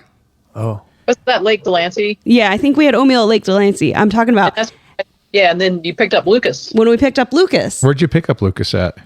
Kellie Jo. At Lake Delancey. So it was back when you on the return to Lake Delancey? Yeah. Was it? Yeah. Oh, okay. So then it's the next stop Yeah, that we had I'm that like, bomb ass, the other bomb ass breakfast. yeah. Oh, okay. Yeah, we did have oatmeal at that stop, which Yeah. was also amazing. We had oatmeal. And it was awesome. Yeah. But yeah, we picked up Lucas at that point. So he was so gracious to come and hang out with us and spend some miles. And he actually did 20 miles with us Yeah. on day 2. So he went from Lake Delancey past the east-west corridor split. He did. Yep. Yeah, well past that, actually. Okay. Cool. Yep. And then when we got through, now when people who are listening to this who are going to run this at Lake Delancey Campground, there is a very nice bathroom. Yeah, pit toilets, but very clean. Yeah, well-maintained. I thought they had showers there too. Don't they have showers at that one? I've never seen them, but I'm not saying they're not there. Okay. I don't know why I was thinking there were showers there, but there are bathrooms there. At this point, I'd only pooped one time, and that was right off the trail. Shae, how many times had you pooped up to this point? So many times? At At least 7. At least 7. No joke. Yes. A lot of going to the bathroom. I had a routine for my going to the bathroom. So I'd tell Kevin, okay, I'm going to the bathroom. He would start to walk away. I'd get out the wipes, go to the bathroom, bury everything, and then get the lube out because I was going to the bathroom so much. I had to start lubing the area. I mean, I lubed right out of the gate there. So it was, I lubed- you were rubbing it raw, huh? Yeah, it was not ideal. It was not Not a fun time. not a fun time. No. And one of the times, this is, TMI, tell me immediately. I went to pee, and so I just went to pee, and then I tooted, and it was like, and I was like, because my at that point my toilet paper and my wipes were still in the back pocket, and so I was like, Kevin. It was actually really funny to watch. She's had several bathroom emergencies. I mean, I just remember one particular time in Tampa when she fell in her own pee. So I also remember one I actually have particular to pee time. right now, and I'm trying not to. I remember one time when Shae on the cross-border, she's like, I love you all, but I have to poop. Yep. Remember that moment? That was pretty funny. But anyway. So you had a couple stops planned on the section between the east-west corridor splits, 50K to Marshall Swamp. I came back out that evening, and you guys had picked up a couple new pacers. Yeah, so we got breakfast first. Reverse. Yeah. So mile 81 is right before the split happens. Yeah. So Lucas was still with us, and we come up, and Kellie Jo. So I bought the Anchor Solix power station to be able to power things, and so we had a kettle and we had a hot plate. So we come in to mile 81, and Kellie Jo's at the back of the truck with the hot plate making eggs and sausage. That's right there at Highway 318, And- right? yeah. So that's where they And start the itch. That's the itch. Yep. So eggs, sausage, and these bomb ass English muffins. Oh yeah, those English muffins were so good. It was the dirt that made them taste really good. Yeah, Yeah. she made dropped sure it to- right in the dirt. She made sure to add a little dirt on mine. Yeah, you needed some iron. Yep. Yeah. And then Tyler showed up. He did. Yep. Yep. And we had already kind of gone out a little bit, and so he had to run to catch up to us. He did. Yeah. I'm going to run to the bathroom. Okay. Okay. So Or I'm going to die. yeah, you don't die, please. But yeah, so we got to the east-west corridor. You know, we took all of our usual pictures and stuff like that, and then we kind of meandered a little bit till Tyler caught up with us. It wasn't very far. So but did you know he was coming? yeah, they told me he was coming. He was planning to be there at a specific time. I didn't want to wait an extra 15 minutes on him. I wanted to keep moving. Yeah. And I was like, he's in good shape. He can run to me. It's not that big a deal. You guys were ahead of schedule. Yeah, Yeah. we were moving much better going into the heat of the day, like when we can actually move and run. Well, and do you those had a good things. night's sleep. The sleep Yeah. helps with recovery. Yeah. And then it actually got pleasant during the It middle did, of the day. yeah. It was great. It was nice. I shed all the layers, obviously, and we were able to get a couple of good stops in there. Stops were a little bit closer together, which is Where you started is piecing fine. these things closer together on purpose. Yeah, on purpose. Yeah, because you're getting close to that 100-mile mark at this point in time. Again, we set no land speed records on this, that's for sure. But still doing the walk, some running here and there. Mainly just to kind of keep. So did you different have muscles Tyler moving. and Lucas with They you? were, yeah, at the same time. Okay. Yeah, so they both came out and kind of hung out and shared stories and just chit chatted. And we love Tyler and Lucas both, and they both have a ton of different stories of different things that they've done in their lives, and just being able to entertain us mentally is what we needed. Yeah, they are very entertaining. Yep. Communicators. I mean, actually, the bunch of people you guys had out there, you had a bunch of talkers. Yeah, for and sure. you had people with very interesting backgrounds. Yes. So Yep. every one of those names you mentioned that you've been on trail with, every time I've been with any of them, I've learned a new story. A new story, absolutely. Every single Yeah. time. So while they were, having a lot of fun, the three guys, I was kind of like hanging in the back. Yeah. Because I'd had to go to the bathroom real bad at one point, and so I'm like, they just took off, and I was like, let them go. We just sprinted. I did a sprint thing again. I'm just kind of like in my feels a little bit. Well, I was too, because that's where we crossed the road. You're like, it should be right here on the next road crossing. It was, but it trail crossed the road twice. Yes. So that's when I was angry because I wanted the truck to be there, but you're like, oh no, it's another 3/4 of a mile. I was like, fuck it, I'm just going to sprint this next 3/4 of a mile. That did not happen, but in my mind, that's what I wanted to do. Yeah. And no, we called you. We're like, or Lucas called you, right? Yeah, somebody called me. Yeah. And it's like, where are I'm where you? the dot is.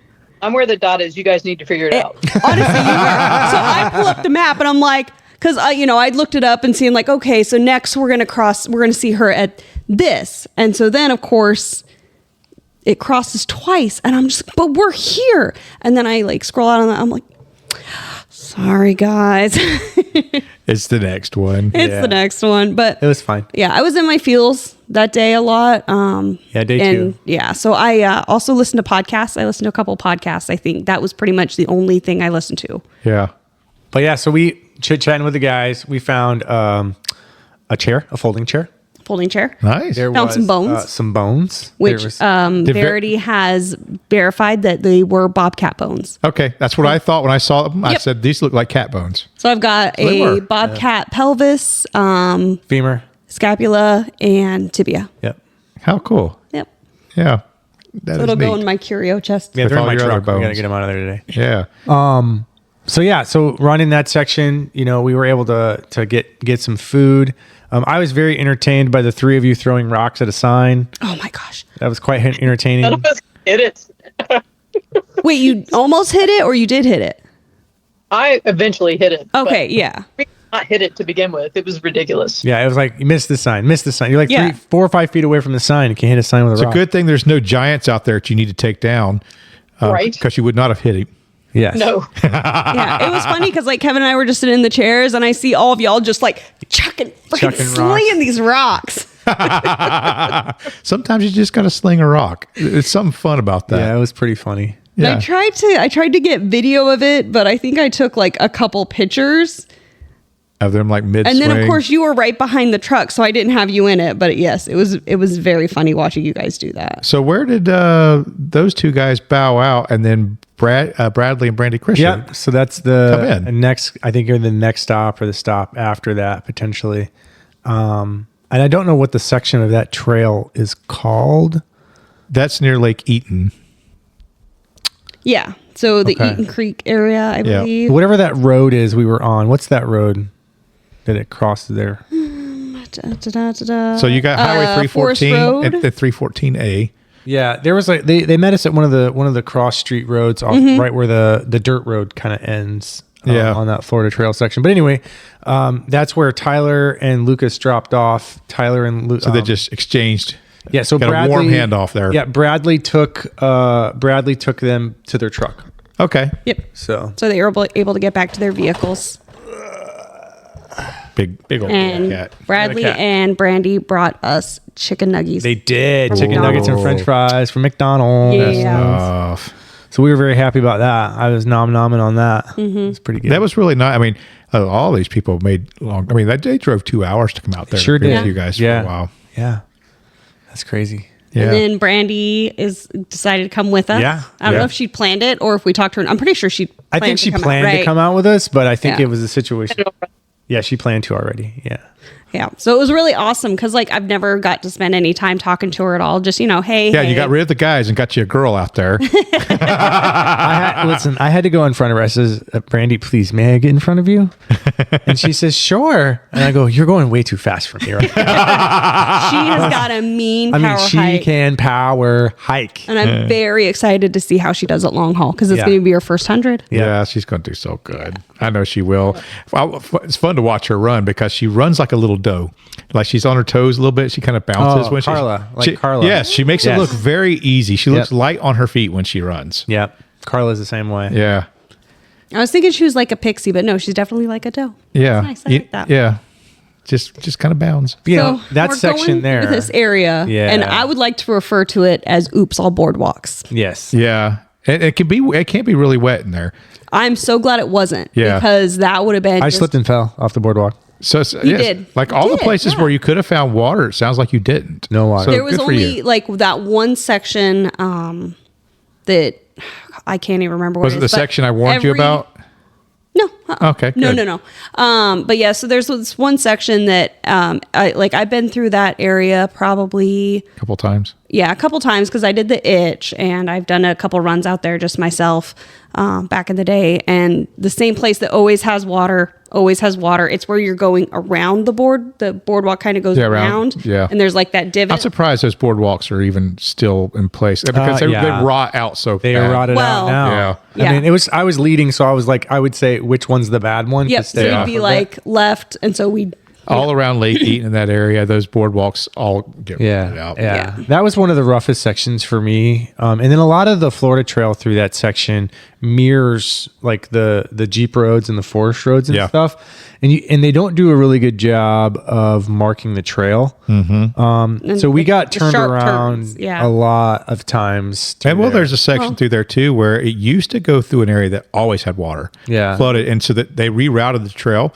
And the old trail is kind of still there. And if you're not paying attention, you can go down. You'll be like waist deep in water. Oh my. Yeah, but no, we didn't get there. But it's like, it's really funny because, you know, again, that section from the east-west sign to baseline is the itch course. Yeah. And so when I ran the itch course, I also got lost in that same section. Yeah. So it's and that was in the daytime. So this is nighttime. Yeah. And all of a sudden I'm like, oh, we're not on trail. Because it was like, hey, how far away are we? So I pull up my map and I'm like, oh no.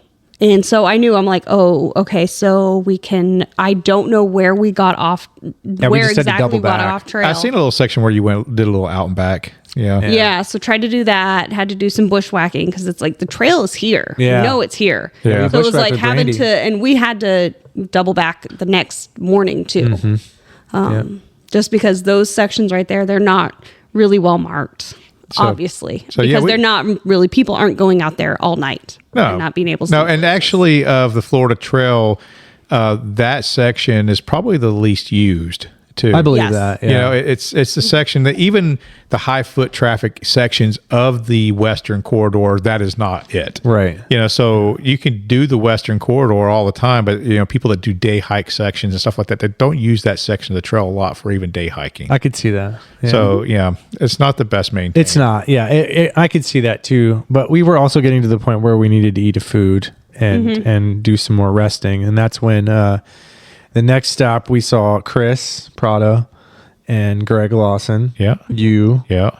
And Bradley ran out. Bradley ran out to us and brought us in. Which was very nice because, you know, we'd been lost for a hot minute. Yeah. And, you know, we knew we were like roughly a half mile out, but a half mile took us about 25 minutes because Yeah. we were doubling back, trying to find our the way. trail. Yeah, I can tell you guys that Bradley was really excited about this race. Yeah, cool. And he had so many questions about it. He's yeah. he's very big scrub curious. Yeah. So you know, it was fun to sit and talk to him and tell him about the concepts of Sure. the race and stuff. And so I think Bradley and Brandy are very excited about I think they'll both about do it. very well. Yeah. Yeah, we're Look excited forward to helping 'em out. See them for sure. Just not during the Oops All Boardwalk Yep. section or Hopkins Prairie.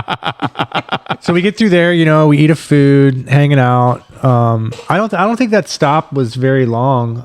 It seemed to be a pretty short stop. We sat outside and We then did. started shivering, so I went into the car. Yeah. And then she wanted to get moving, I think. Y'all didn't y'all really didn't stay there Not that long. Not as comparatively speaking compared to some other of the stops. You might have been there that we were at. 15, 20 minutes Yeah. at most. Yeah. But when Shae was sitting there, you could hear the teeth chatter. Yes. I mean, is they true. were hammering. Her teeth were hammering. I'm surprised you Yeah. don't have like cracked teeth now or something from the tooth chatter because you were cold. Yeah, and that's been the story of the entire trip up to It this point. really you had, know? yeah. So we're going into night 2 at this point. Yeah. You know, so it's like, okay, here we go, night 2. More of just really, I would say, fairly unmaintained Florida trail until we basically stopped for the night. Yeah. We did stop at Sharps Ferry Road. Yeah. We were going to push. I was expecting to see you guys make it to Marshall Swamper Baseline Okay. Road. So here's where we start right So now. things changed. So I was hurting quite a bit. My feet hurt. I was exhausted. I wasn't going to admit. I think it was just like I'm in pain. That's all it is. I'm in pain, not I'm sleepy because I'm a child and I can't tell when I'm grumpy because I'm sleepy. That's clearly a thing. So I was like, oh my gosh. And I don't know why I hadn't thought of this. I was like, oh man, why don't I text my brother and see if he can bring his motorhome down to like Marshall Swamp or the historic Santos? Because those were, you know, historic Santos was one we were thinking about stopping at. I was like, oh my God. And then if I know there's a bed on the way, then I'll be able to sleep in that motorhome bed. We'll have a good queen size bed. Kellie Jo would have a bed. It'd be great. I would be able to make the push knowing that there's a real bed waiting for me. So I text my brother, and my brother always stays up late. And so this is like at 10:45 or something like that. And so I'm just checking, and I have my phone on Do Not Disturb. So I'm constantly just looking and looking and looking. And so we get to the truck, and we get in the truck. We're starting to warm up again. Now, mind you, we'd been up since 2:30. Yeah. Been going since 2:30 in the morning. Yeah. And it's late now. It's 11. Yeah. Yep. So I get a text message from my brother, and he says, and I said, totally crazy, and last minute to ask, I know you're sleeping, yada, yada. And he said, it depends where you are, because he took his RV to his wife's, her mother's house, because, you know, they had family over for Christmas. He's like, it would be a 3-hour round trip for me to drive out, drive back, and get it somewhere. Do you want me to do that? I was like, no, it's fine. We'll sleep in the truck. It was not fine. This caused me some mental distress, some very big mental distress. And I was like, if I'm not pushing toward a bed, I'm over it. So y'all can describe what happened from your point of view, Kellie Jo. Well, from my point of view, I mean, it happened really fast. You got in the truck and you were just in a bad mood. And then you said, Kevin, you should go on without me. I'm quitting. And I just said, why don't we just sleep here? Yeah. I mean, we did definitely make that decision. How would you rate my? I would say from level of tantrums that I've seen from Shae, that would probably be an 11. Ooh, so it was more than 10. Yeah, it was pretty high up. Made her almost intolerable. Yeah, it was a situation where because she said, I'm going to quit. You should just go. I was like, well, if you quit, I quit. We're both going to quit right here. Like, I'm not going to go and finish this without you. Like, that was what we set out to do. You know, and then Kellie And I'm Jo just bawling and be like, I don't want to disappoint anybody. Just bawling. And I'm like, let's, because again, we've already been through 2 cold nights, 2 cold days. I had kicky legs too. Oh, that sucks. I get that too. So like, I've only had kicky legs one time, and it was at like mile 275 of a 350-mile race. And I don't know what it was, and I just had kicky legs, and I couldn't sleep because my legs were just kicking, and just like, I don't know how else to describe it. And I think, Kellie Jo, you're like, you need a dark beer or something, because what was the deficiency that was causing it? Oh, I thought it was probably B vitamins, but then later I woke up, I'm like, she just needed to drink some fucking salt. Yeah. Yeah. That too. But it's also, it can happen just due to, just the muscle spasms of Muscle awfulness. fatigue. Yeah. Yeah. Yeah, it was wild. So we slept, so that was 11. Y'all slept a good long time too. Like 9 hours. Yeah. Yeah. It was an all night sleep. Sure was. Well, it actually took me a while to fall asleep, because I was kicking and my teeth were chattering, and I did have to go to the bathroom like 2 or 3 times during the night. Too. Yeah. So did I. And then I woke Kellie Jo up at one point. With teeth chattering. Your chattering teeth woke me up. It's so funny. I had no idea what it was, and I had earplugs in. That's so funny. Oh, goodness. Yeah, I was like, what is going on with the car? because you guys are only about 3.5 miles where you stopped to Marshall Swamp. You know, maybe. Yeah, like 2 miles, actually. This is how it is. Every time we get out of the car. Yeah, so that was from Rodman Dam. Actually, that video was taken at Rodman Dam when we were really cold, extremely cold. But you guys, again, you rallied the troops. Yes, you got that good long sleep, and it made the difference. It did. Yeah, we woke up at about. I'm seeing that I think it was started like 6. to get 6:20 is when I have us starting to like recombobulate, put our shoes on. Yeah. Like I woke up and I'm like, I am a new human. Who knew that sleepy lady needed sleep? Yeah. I feel like I feel like different.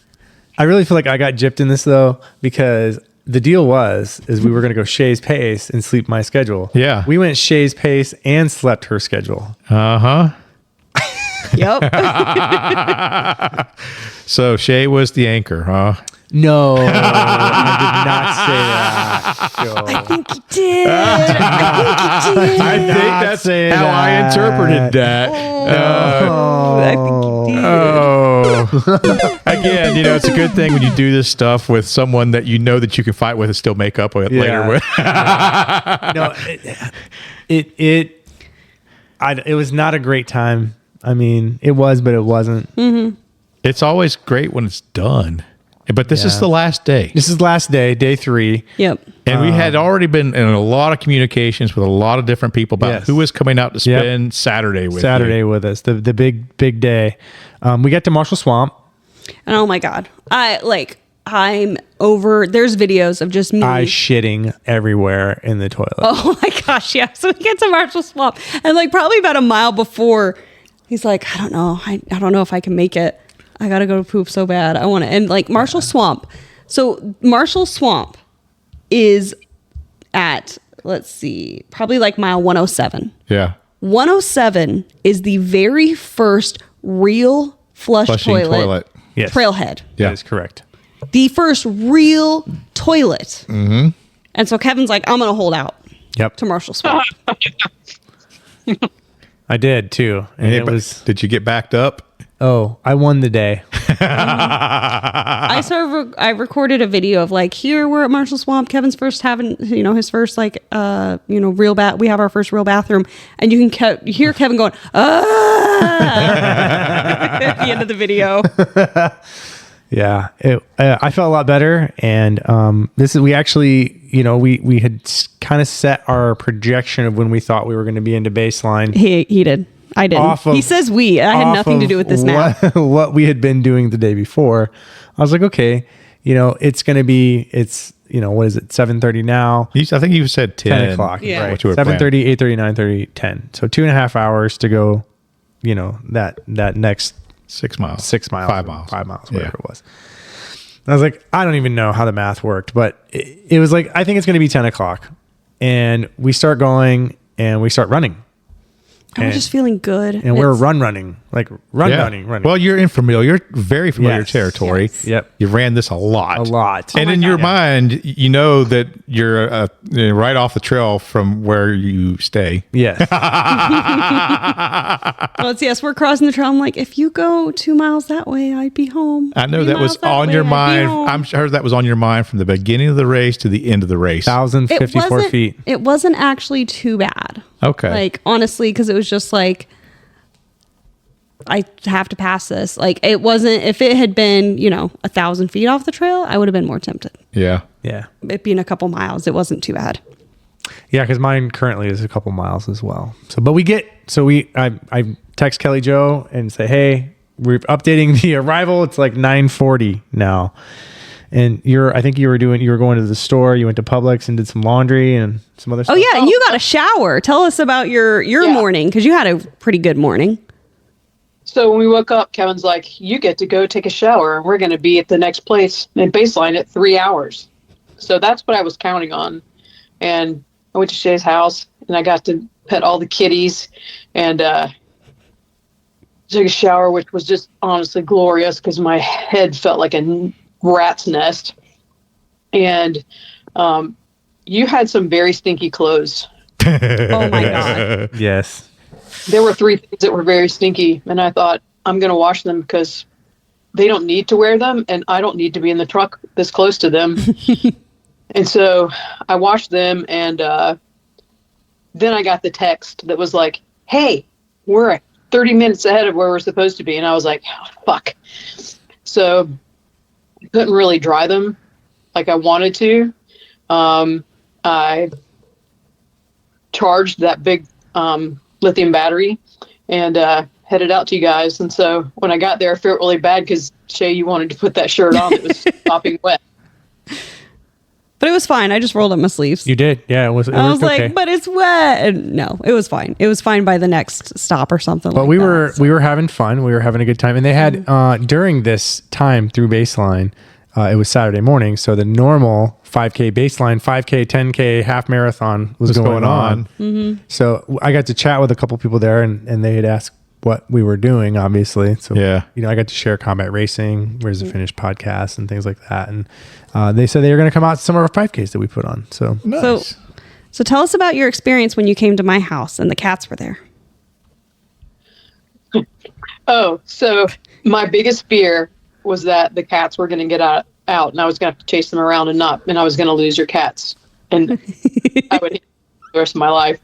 And so I go to start putting stuff back in the truck, and one of your cats is in the front yard.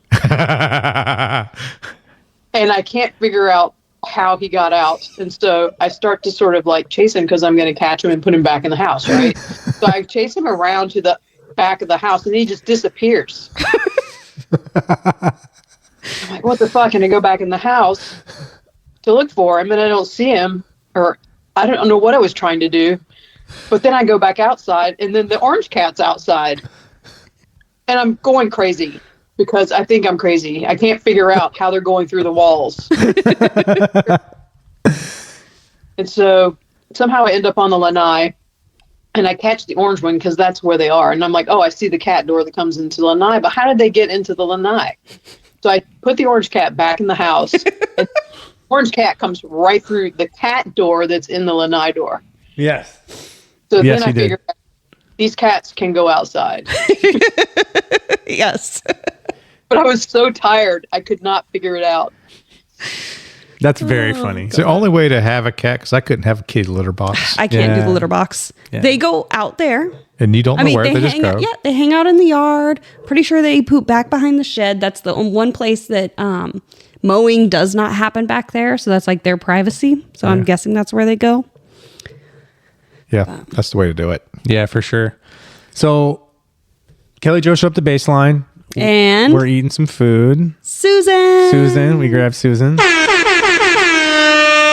We saw a car accident in the parking lot. Oh, we did. Really? Yeah, motorcycle versus car. Oh, that's not good. Never good. Kaplow. Never a good one. They were fine though. Well, you told Susan, like, you know, she says, well, what do you need? And you said, we need you from Baseline Road to Pruitt. And she Yes. says, Roger. She said, "Okay, let's Is do it it." okay? Yep. I mean, like, no argument, no nothing. She Yep. was down. And we all know that's near about a 50K distance. It's a long way. Yeah. Like, absolutely blew my entire mind because one of the things that she had texted Kevin that she was like, I just hope I do a better job than last time I paced you. I know, and I felt so bad because I was because you real, were a real grumpy bad. baby. That I was real. It was real at bad. Tampa. Yeah. Real bad at Tampa.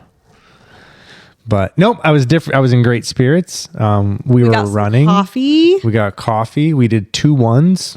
We ran. I mean, it was great. Third day, get that Yeah. second win. That Yeah. it's always that way for Shae. She says the second day sucks. The third day she gets it back. Yeah. Easy breezy. So we ran until we got to the 41st, where that turns the road turns by the train tracks there. Yeah. And we're running along the road, and I hear a horn. Beep beep beep beep beep beep beep beep beep. It was Keith and Rochelle. Yeah, they were They were driving just driving back by. from the Saturday run, I'm guessing. Yeah, I don't know where something they like were that. doing something, but they drove Like, right through there, out right of when all we were the running through times there. that we would be on that half-mile stretch around that curve, them taking that curve and seeing, like, that's unreal. Yeah. Yeah, it was crazy. So ran through the historic Santos Park, through the island there, and then over to the Santos Trailhead. When we got to the Santos Trailhead, our friend Bree, she was hanging out over there.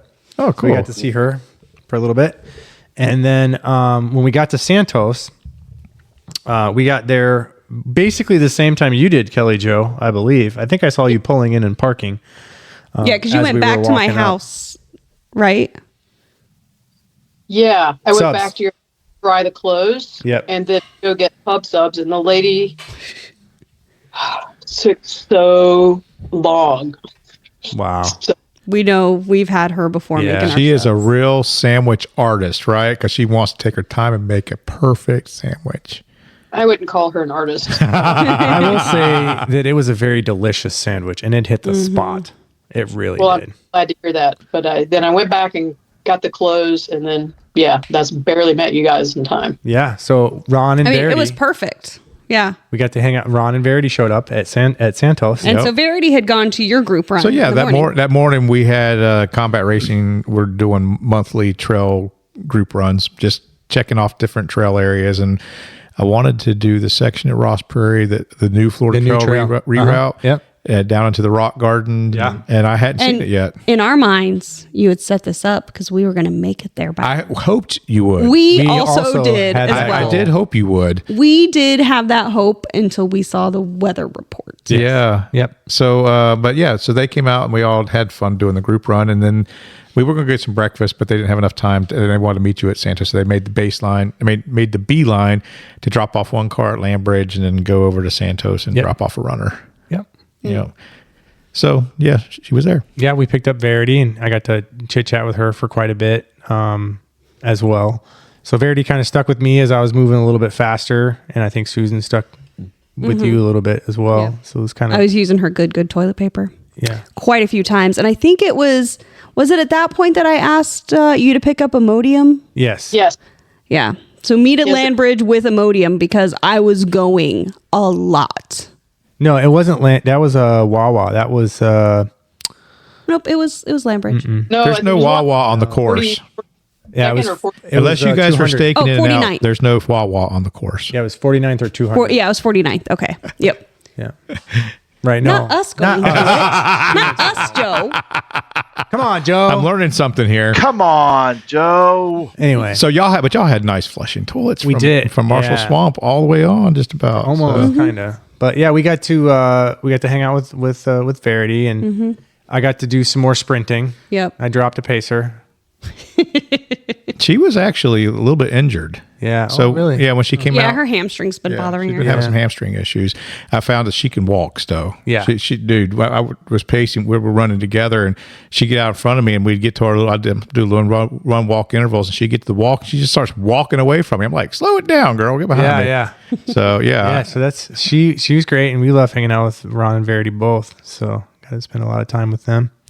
But nothing. The bench fell down. Oh yeah. Yep, I was running to go to the bench to sit down because I wanted to sit down. I was like, I'll just beat him there, so give me a little extra time.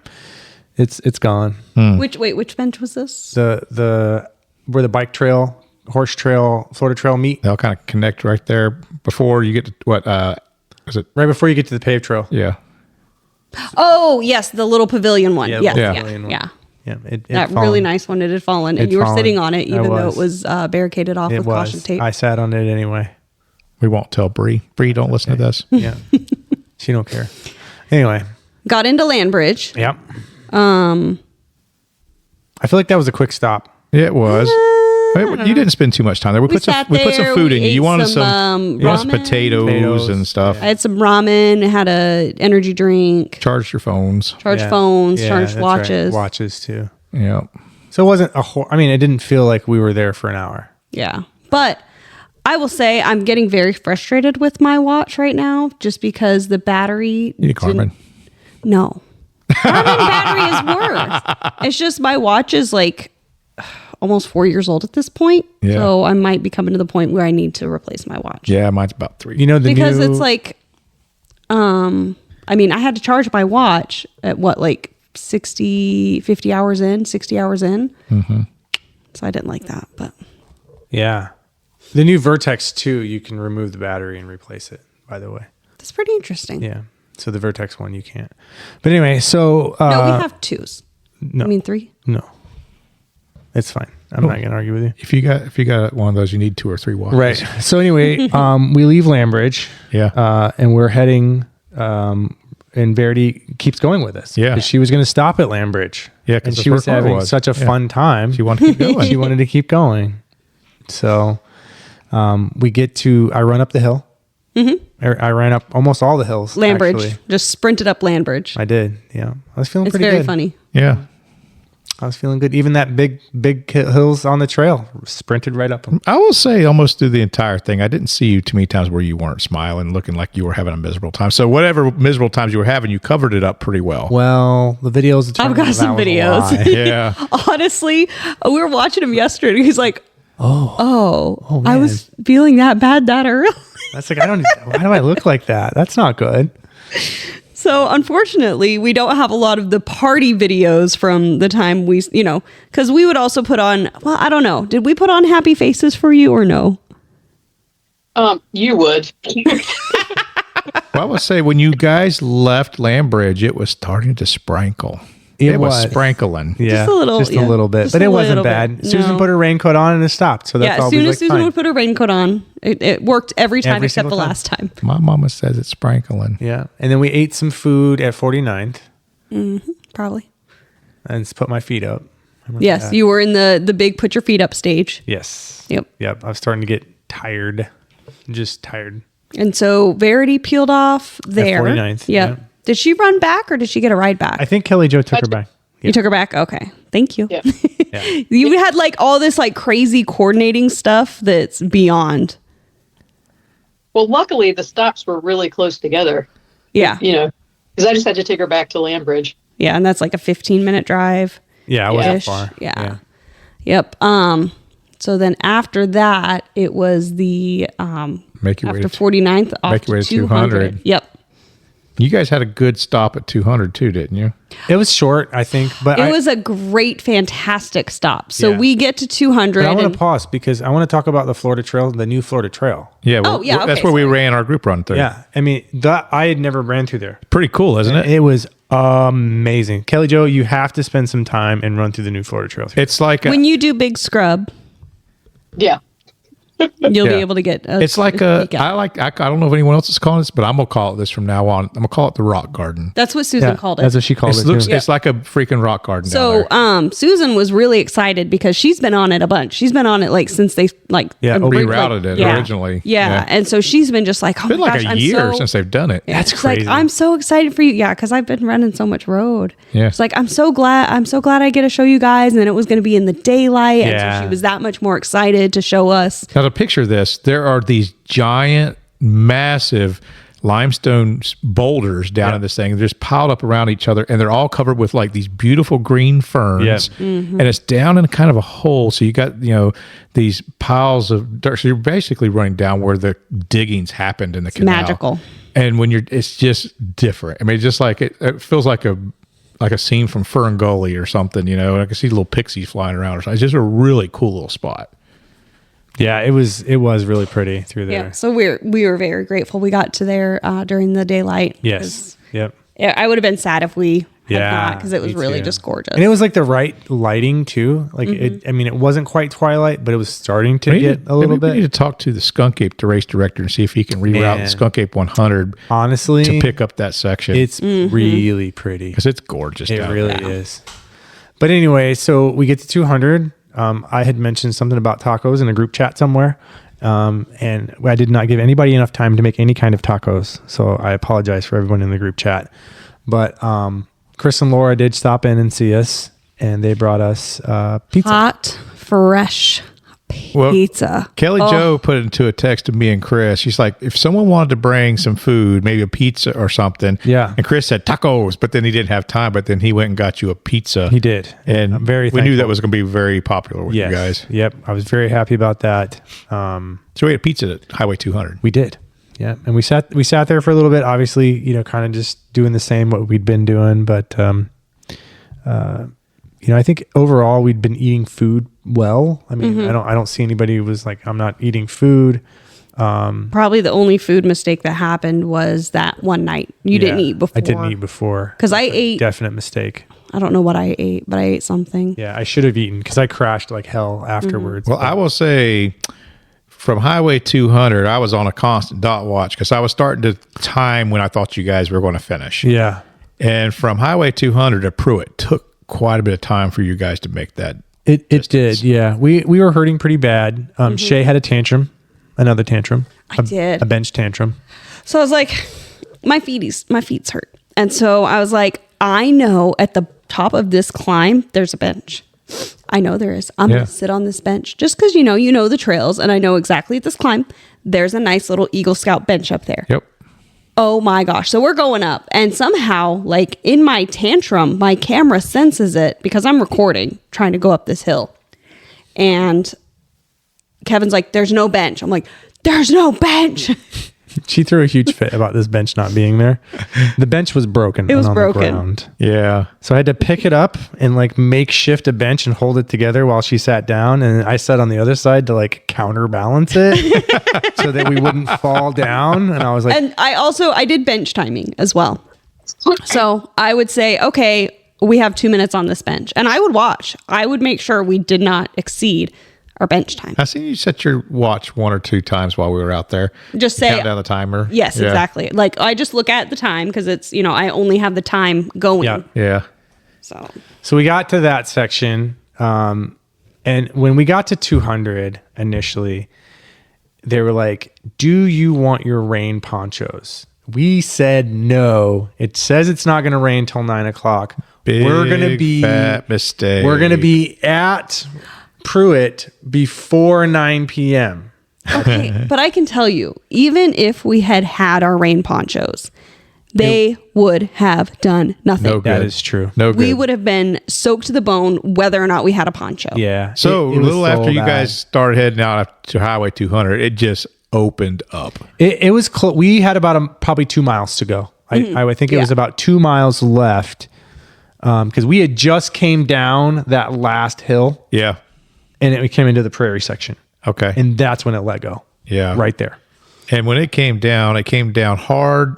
I could not. I had to shut my headlamp off at some points because it was raining so hard that I couldn't see anything but white. Now, in I'm front of my assuming face. that you guys would have felt cold just because you're wet and it's cool. But actually, feel- it was warming up. Yeah. That's probably why that rain came, because it was Yeah. probably a little front pushing it through, because you were losing that cold weather. It's Yeah. actually pretty nice today. Yeah. Mhm. Right. So I think that there was a change in that temperature was happening, and probably about 3 or 4 hours of that. I was at pretty least. cold. I'm not gonna lie. I was shivering still with that rain. Yeah. But I clenched my fists and I was cursing the rain and I was Yeah. cursing the rain. And your feet started hurting you bad. Well, no, because not your really. feet were hurting before that. My feet were Yeah. hurting before then. But I will say one thing for me. So my feet were obviously hurting just being time on feet. And I don't know, maybe it was just I'd bought new shoes and I'd never worn them before and they just didn't like me. I'm not sure. But the rain distracted from the pain. Okay. Because I was so frustrated with the rain and the fact I kept having to pull my glass up and just wipe my eyes and everything like that, that I didn't think about foot pain at all.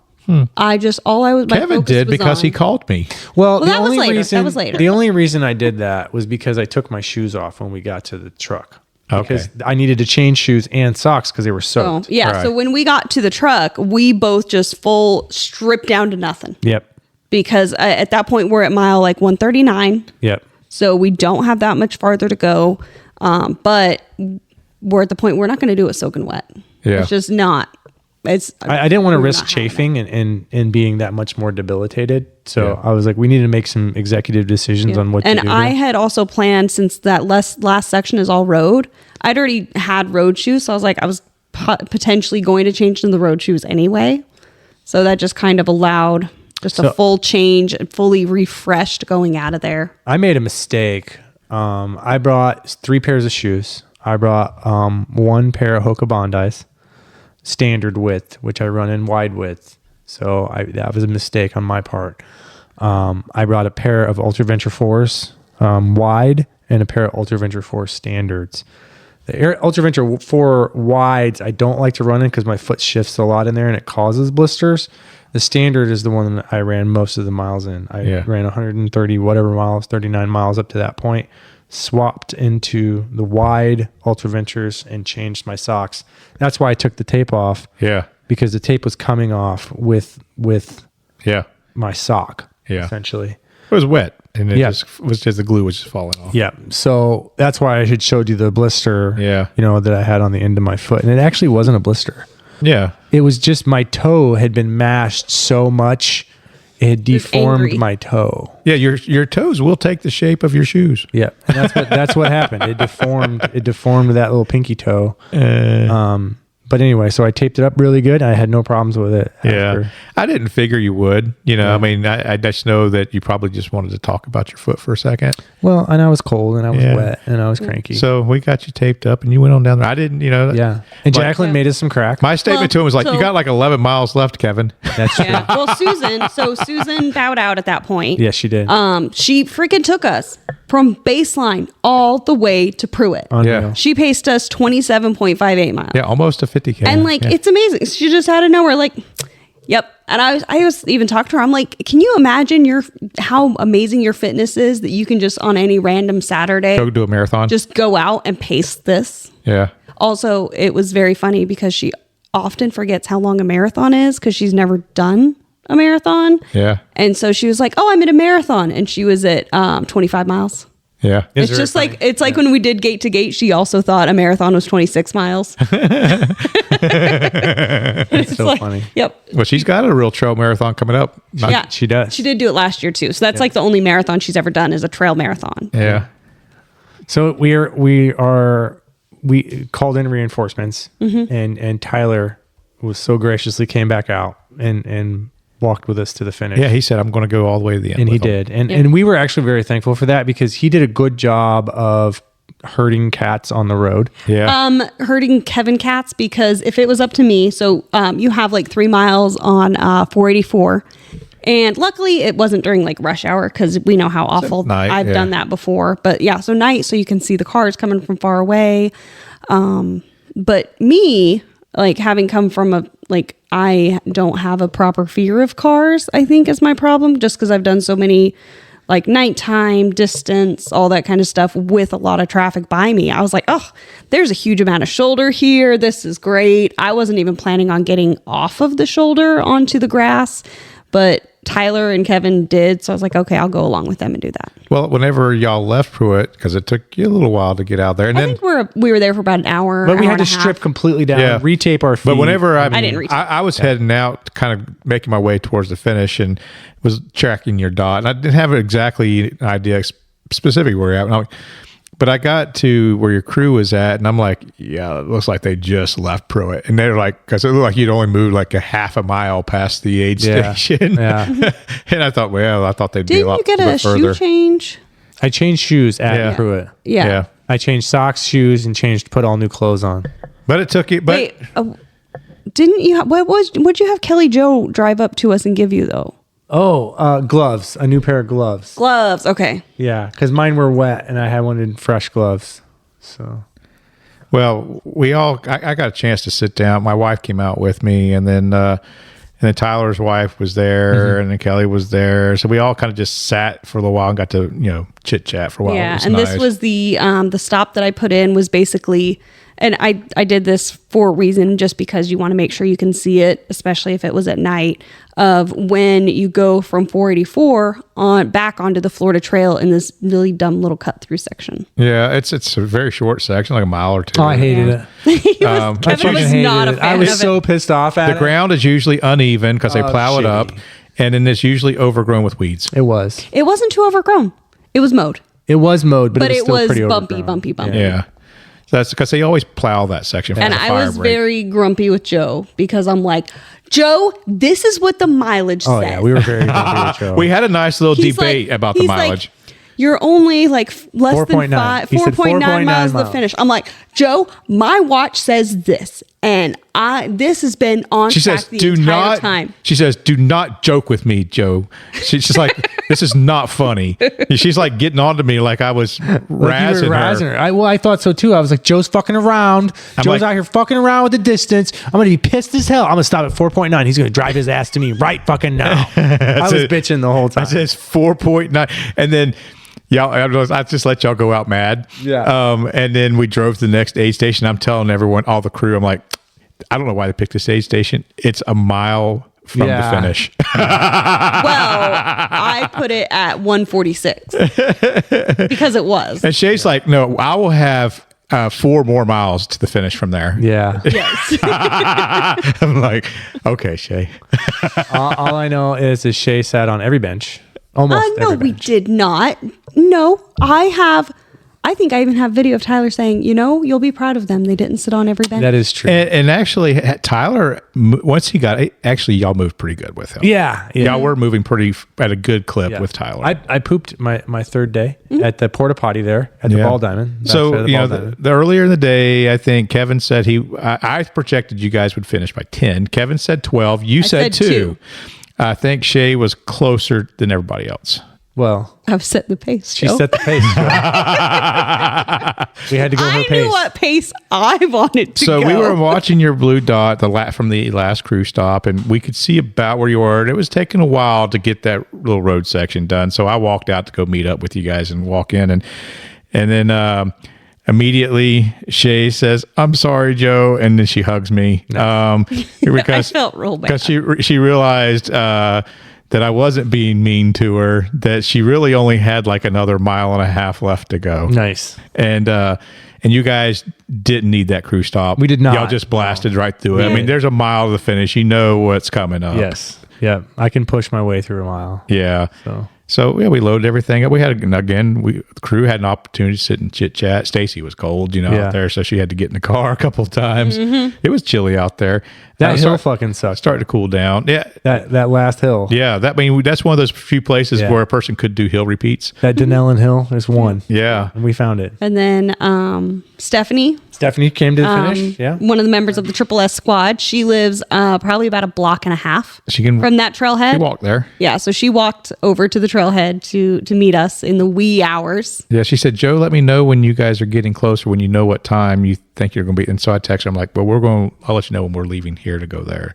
Yeah. And so she was actually there when we got there. Very nice. So she got there faster than we could drive. Could there. drive there. That's Yeah, for the mile that it took us to drive wow. there. That's crazy. So yeah, so we set up and just was finally just waiting for you guys to come to the finish. Yeah. And, Tyler peeled off there and kind of let us come through the finish. On your own, yeah. Our own. So what was going through your mind as you knew you had that last mile to go and come up to the finish? It was just relief. I was ready to be done, very much ready to be done. And, kind of thought Like, back. oh my gosh, we're actually finishing this thing. Yep. After all of the adversity that we faced, the cold, the wet, the diva-ness of me, The tantrumness of me. it was. And the endless patience and hard work. Yes. Of your crew chief. Like the most incredible, not multi-day, places you're not familiar with, middle of nowhere-ness, taking care of two very high maintenance runners. Yes, very much so. Oh, you guys were great, and it was a blast. It was really fun. It's type 2 fun. It really Yeah, gives you definitely type 2 fun for sure. it gives you a real appreciation when you've been crew for a race like this for what it takes for someone to crew you. It So does, when it comes time to go pick a crew or to deal with someone, once you've been in that seat, you have a lot more empathy. You're a lot more, it's just, you have a lot more appreciation for Absolutely. your crew person. Because your crew is critical, especially on something like this. There's no support if your crew's not providing. That's it. right. Yeah. So yeah, we come on into the finish and we got our buckles. Yeah. Yeah. What about that buckle, huh? Yeah, I wore mine to work. I think I already said it. I wore mine to work today. I wore mine in the box today in my truck. You just carried it around with you all day. I'm going to show everyone that I come across. I'm going to carry it into the Walmart and be like, look what I got. Perfect. Yes. So Kevin God. did Yeah. get that very first belt one. buckle. Yeah. The two other people that were planning to run didn't run, so you had it, man. No They competition. were scared by the cold. I was Yeah. also scared by the cold. I think big takeaways here. I challenge anybody to do this in the time of year that we did it, at the time of day start that we did it, in the temperatures and the conditions we did it. And not have a rough ass time. And yes. Well, what do you think of the fact that you was able to go at your own pace and set the schedule? He didn't go at his own pace. I think that's a big takeaway is you only go as fast as your slowest person That is or you're true. only as strong as Yeah. you guys can be together. correct. And there, if our lows are offset, that causes things. And Yes, because at one point, actually, a lot of points. Oh no, he knows what I'm about to say. So he, a lot of the time, was like, oh my gosh, I feel so good. My feet feel amazing. I can't believe my feet don't hurt at all. And of course, I'm in a low at this point. And I'm like, can you stop rubbing it in? it wasn't intentional. How do your feet feel today? Because you said at the end they were pretty numb. Yeah. So all feeling back. Okay, good. So I don't have no Christmas. I toes. have a Christmas toe. I have a Christmas, my index toe on my left foot. Okay. The mean toe. Yeah. I'm all good there. They're just a little swollen and they're Yeah. a little sore to the touch. The top of my toe, like the top of my foot is sore, like up here. So I don't know what's going on there. So but you've done 100-miler. You've done quite a few, like 50-mile and below. Yeah. Mm-hmm. This is your first multi-day, Yeah. 150 miles. What do you think of this format of race? I do think that I enjoy multi-day. I do enjoy multi-day. That's Yep. not what he said on day 2. That's not what I said on day 2. But on day 3 changes everything, guys. It sure does. I'm just saying. Day 3 is a magical time. But I do enjoy the format. I don't know that I like the virtual no time cutoff aspect because I got too comfortable. too early, too often. It doesn't matter if we spend 45 minutes here. It doesn't matter if we fuck off for another 30 minutes. It doesn't matter if we sleep for another 9 hours. Like, none of that mattered because there's no cutoff time. Yeah. I would have liked to move significantly faster. Well, next time you do it, I'm going to give you a 40-hour cutoff. A 40-hour cutoff. What? Maybe 42. Maybe 50. Maybe a 50-hour cutoff. So you're doing it again. So I you might do it again. You want? Oh, okay. So no 8 I'm not hour. pacing you through No hockey. 8 hour naps. Yeah. Yeah. Yeah, no 8-hour naps. I might do it again. I'll crew it. I can stand a crew for It that. depends if I get like a conch or a buckle or another buckle or something. Yeah, a con- When we was out there in the trail, Greg Lawson was asking me, about it. What do you think about doing it, Joe? And I'm like, I think I'd like to do it, but I'm going to let this big push of people kind of get through it. I'm race directing it, Yeah. right? So, but I would like to do this course at some point. Yeah. Maybe go back out since he was my running partner for one. Maybe have him go out. Yeah, go out and run with them again. Go do it again. And we even talked, maybe we get old Chris Prado, who he was fussing this week about his lack of training. I'm like, okay, so we need to get you back into training. Apparently he's done like less than 200 miles for the entire year. Yeah. Mm-hmm. I didn't realize that he had not been training this year. Well, So broke his foot. he had a lot Didn't going feel on. right. Yeah, sick. He was traveling. There was a lot going on. So we'll maybe get Chris to have a return back to things. That'd be nice. What do you take away, Shae? My main takeaways, I think constantly, I do think that I did okay with the night start, with the amount of sleep I had beforehand. Yeah, I do. I do agree. think that actually went well. Once the sun came up, it was better. Main takeaway is always, I need sleep. Straight up. I can't go with somebody else's sleep schedule. I have to have a lot of sleep.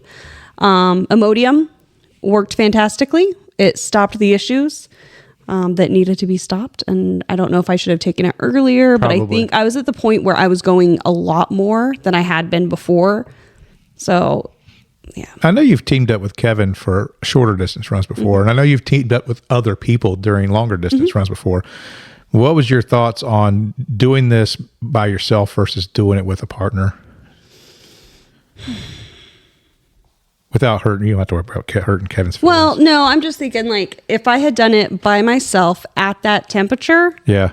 I don't know if I would have even gone to Juniper. Yeah. Gotcha. To be perfectly honest, because that temperature was so bad. And like, I think both Kevin and I were just kind of like, oh my God, are we really doing this? We're holding on to dear life to each other. Yeah, I'm and here to for- back you up for this. You're here to back me Yeah. up for this. And so as long as we keep moving together. And for then we our get it. friends that listen to the podcast that are not Floridians, we got a lot of, our friends with the TJM group and all like that. They run in constant cold. They probably, let me just tell you guys, I know this because I've lived in some really cold climates too.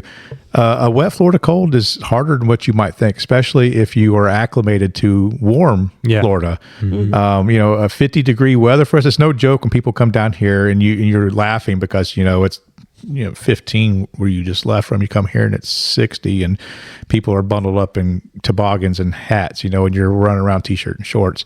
But you get used to what your body gets used to. And if you move from a cold climate here and you stay here for a length of time, you will also feel the same thing we feel. And it is wet. No matter what time of year you're here in Florida outdoors, I don't care if it's hot or if it's cold, it's wet. So one interesting thing about it wasn't until day 3 that we heard bugs during the day. That's true. I was thinking It about was so weird because like we're in Marshall Swamp and I'm like, it's warm. It's not a I buggy hear season. bugs. Yeah. It's amazing. I hear like, bugs making sounds in the trees. I didn't trip and Yeah. fall I was At all. Wow, that's amazing. At all. at all. I was thinking about our interview with Jada. Yeah. And when she did her run down here and it was cold. Yeah. And how she experienced it. She lives in a northern cold climate. She does. And But she also kind of says like Kevin and Shae are the only people who get as cold as I do. yeah. So like there's a special breed of us that are just hothouse flowers. That we cannot exist outside of our very nice warm areas. Well, at least you guys aren't fair weather runners, though. That's Even true. when it's horrible and it's going to be horrible, you do go out and challenge yourself. I think that's the thing for me mentally, that I really wanted to try to challenge myself, not necessarily physically, but maybe more mentally on this run. And that's kind of like where I started my mindset at. Yeah. Going into this cold and going into night. 2 things I hate. So I think hate that the dark, we hate the cold. yes, Well, doing the things that you don't like and doing things that are uncomfortable make you better. that's true. That is true. Okay, so you probably learned the most out of anybody dealing with all the people, all this stuff, and you didn't get to really set even 1 foot on the Florida Trail. I did pace a little bit, really close to the truck, but that's about it. Yeah, I mean, you just can't beat the ultra runner community. They're all such great people. And, I never forget that, but it's such a great reminder when you're around them. Yeah. Yeah, we certainly surround ourselves with like-minded people. I think that's important for us as well. So is there anything that we did or didn't do that you're going to take into your next long race? I'm probably going to deal with packing my own calories. That's smart. Did I get better? Did I get better day 3 though? Well, you were just grumpy, and that was fine. I understood it. I didn't take any of it personally. Yeah, that's good. It actually sort of tickled me because, the more that you were like that, I loaded you up with heavier shit. You did too. I was like, God, why the fuck is my pack so goddamn Well, and it was heavy? nice too because so Emily brought out, oh my God, the greatest ultra food ever were these. It's not Nutty Buddies as the wafers. It's like like a oatmeal cookie cream sand. pie? It's like an oatmeal cream pie that instead of the cream, it's got peanut butter and then it's all dipped in chocolate. And one of those suckers is 380 calories of magic. Goes down easily, just tasty as hell. I think I ate the entire box of them. You did. I did not. did. Eat Yeah. Yeah. Nobody else got any. it. So those were good.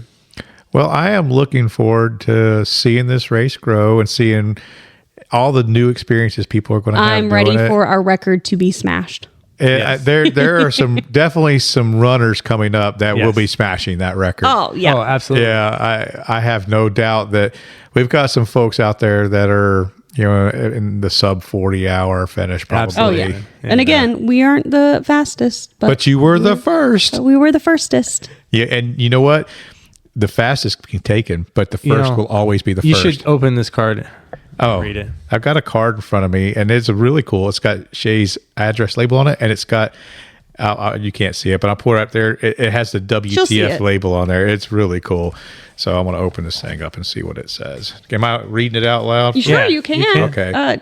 Yeah. I don't know what else I don't remember what I wrote on it. Oh, check this See. out. Hold on here. Take a look at it. Let's see. She's reading it, so Okay, she yeah. make sure. This is good. I just want to make sure it's not anything inappropriate, It says, like a risque picture. "Thank you with love, Kevin and Shae," and it's got all the really cool highlight pictures, some really good pictures from this race. Man, you got those made really fast. How cool is that? Those are nice. Yeah, okay. So, I'm gonna read this. Y'all talk. okay. Oh, he's going to read it to You're himself. gonna read it to himself? Yeah, Okay. I mean, Yeah. Yeah, he's going to read it to himself because I was like, hey, that's kind of interesting. So recovery. So Saturday when Sunday when we kind of got home, we crashed out. Kellie Jo went and crashed out in Kevin's bed. And thoughts? Best bed in the world. Like sleeping on a cloud. Yeah, hell yeah. It's the best. I literally get the best night's sleep. Yeah. It was really comfy. It was so nice to lay flat. Yes. Tell me about it. I'm taller than you, so you tried cramming my ass in that little tiny back seat. I kept trying to slam my foot through the window. I thought I was going to kick the window out at one point. Because I kept trying to kick because I was like, I want to just go straight for a goddamn second and donk against the window. And I'm like, fuck, that's going to be a broke window. Thank I'm you for grateful. this wonderful card. You're welcome. I read that. And this will be a keepsake forever. I might have to put it in a little frame or something. That's really lovely. But y'all, it just basically says, thank you. Sorry, I was a butthole at the end, and and we will always be the first. That's right. Well, I know I said this to you I was so mad at you at that thing. And I'm like, Joe, stop antagonizing us. You're being unkind. That's exactly what she said. And I'm like, that, and it just kills me because that is genuinely probably the meanest thing I could think to say to somebody. Like even now, it's just like telling somebody that they're being antagonistic and being unkind. That is a horrible freaking thing to be. And so then I'm just like, oh my God, I told Joe he's unkind, and that's not true. I wasn't being antagonist or unkind. She was just in her feels. Oh, yeah. So it was okay. Kevin almost cried about a cat. I did. I don't remember why. We were like 3 miles to finish, and I was saying we were going to go home, and you were going to see Joey. Oh no, we were doing a gratitude alphabet. We were gratitude alphabet. So gratitude alphabet. If you've never done it before, you kind of just go through the alphabet A, B, C, D, E, and say something that starts with that letter that you're grateful for. Yes. And we got to J, and I said Joe, and Kevin's like, I should have done it. And then you selected Young Joe. Young Joe. And I'm like, I'm surprised you didn't say Joey. And then I got so sad. I was like, I miss Joey. Joey. I just want to pet him. He is a good cat. He is. Kitty. Of all of your cats, he's always the one that greets me. Yes. So not all of You them like greet it because me. it also has he's also got the same. He's also has my namesake, but That's right. well, really, this has been a great experience. I'm this big scrub of all the races that I have going on. This is the one that's the closest and nearest and dearest to me. It will always be, because it's just fun. It's all about the trail running community, and that's why we all do this. I mean, it's why we love it so much. It's why we share it with so many other people. This is just a fantastic race, and I can't wait to see it grow. And I can't wait to do more stuff like this. Yeah. Oh, I do have one other thing. I wrote it down, and I just needed to make sure I got to talk about it.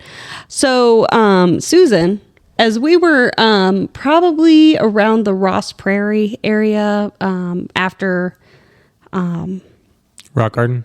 yeah, probably. Well, in that area ish, Susan was like, you guys were mentioning on your podcast about like getting a little trailer for this kind of thing. Oh, yeah. Yeah. And I just had the thought That was at maybe, Santos. Yeah. Oh, okay. Yep. That maybe you were talking about like me and Mark bringing our little trailer, and I'm like, oh my gosh, I did not even think of that. Did not even think about it.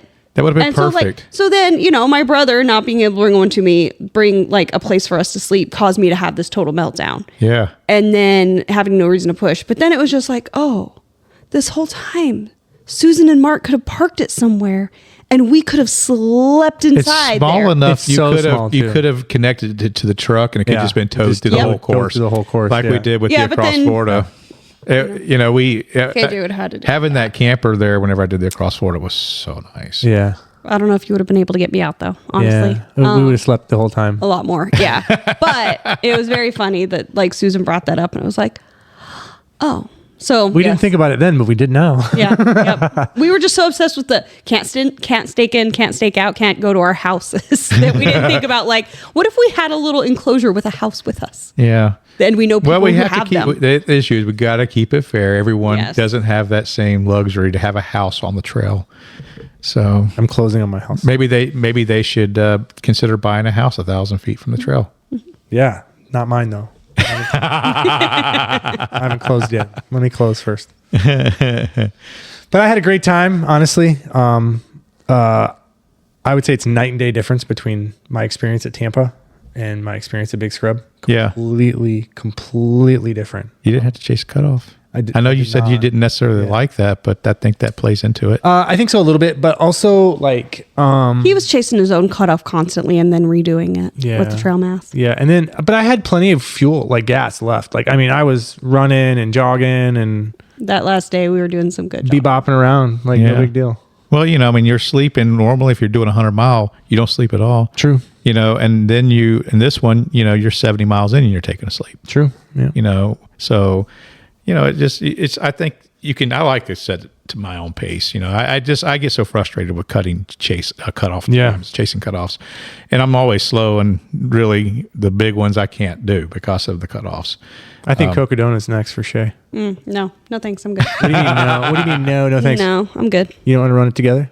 If I said Shae, run it with me. No, I'll crew you. I got crew. I want you to run it. No. I'll pace you. You're gonna pace me. I'm not running it. No thanks. And then Joe, I think you have an announcement. Oh yeah, so I'm looking forward to again growing some more combat racing stuff. This one is really fun. I can't wait to have more people do it, and kind of with that under thinking about what's going on with the future of combat racing. I need to dump some more time into what's going on with that. Trying to grow that business out and there's some things I need to do and I haven't been making time for, and my brain is in 5 different places. I need to kind of concentrate on something, to do a little better at it. So I've decided this recently, not that long ago. We just talked about this recently. This will be an announcement to everyone. I'm going to be stepping down from Where's the Finish podcast as a co-host. So, but not completely. He can still come back and guest. Yeah. So He'll be back. He'll be back. So this is we're coming in on 100 episode. We are. And that's a great achievement for us. Been doing this for 2 years, and it's time for me to find a different direction. So we'll have some more announcements coming soon with that, but we will still continue WTF. Yeah. And continue to grow this brand and continue to do what we do and love. And I'll bop in every now and then to support you guys and keep this thing going. And I'm sure we'll want to talk about some more races as I do them. So Yep. Absolutely. I really appreciate all of the support that our friends have showed us. And it's been a wonderful opportunity to provide back to the trail and ultra running community. And the fact that our Florida runners have been so supportive of this podcast, I know they will continue to be, but me also, it's been really fun. Yeah, really absolutely. And we look forward to continuing to move forward here. I mean, we're going to hate to see you go, but we love to see you. No, we can't say that. Don't go away. Just go. Don't go away mad. Just go away. No, can't do that either. This just means we have to see you out on the trail. That is true. Yep. Yeah. Well, part of that thing I said during our year end is I want to spend more time out with groups and running with groups. And it's part of what we're doing with combat racing is hosting more group runs and making more time for that too. I just got to divide my time equally. I got my wife and family and stuff commit times I need. She's informed me at times that I've spent a lot more time away than I need to be. Yeah, of course. So we're working on it. Yep. So, Kellie Jo, what do you have? We lost her. Okay. Well, I guess she is. She's out of here. It's all right. All right. So thank you guys so much for listening to this monster beast of an episode about the BS 150. Make sure to check out Joe. Where can people find your stuff? Combat Racing is on Instagram. We're on Facebook, and I have a website. It's combatracingevents.com. And all of my races are listed on there with links, and merchandise for combat racing is on there also. I'm wearing a big scrub shirt right now. Yeah. So, I mean, we're going to see you definitely on the trail. We're going to see everybody listening out on the trail at a group run. We'll see Long you Haul. At Long Haul. We're going to be at Long Haul. Actually, 2 Long weeks. Haul. 1 week. It'll be this weekend. 2 weeks. Oh, okay. 2 weekends. Maybe. From now. I don't know. Anyway, time doesn't matter. Thank you guys so much for listening. Check us out on Insta, on Facebook, our website. Man, look for some orange blazes and listen for somebody yelling. Let's go.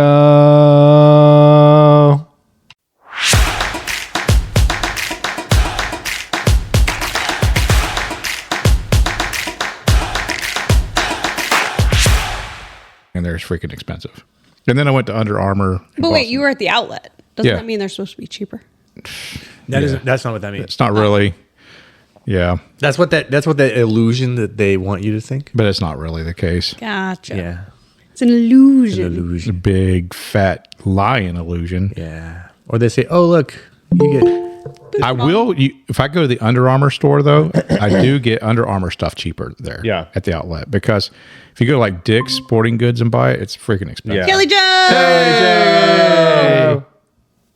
Oh, we can't hear you. no, we can't You're muted. Can you unmute yourself, or do we have to unmute you? All right, we have camera. We have camera. It says if it has a little mute thing on the corner of the screen top up there. corner. Yeah, I see. Probably only she can unmute herself. Yes, that's what it says. You got to unmute you. We'll give you a second to figure it out. You unmute you. Bow, bow, bow, bow, bow.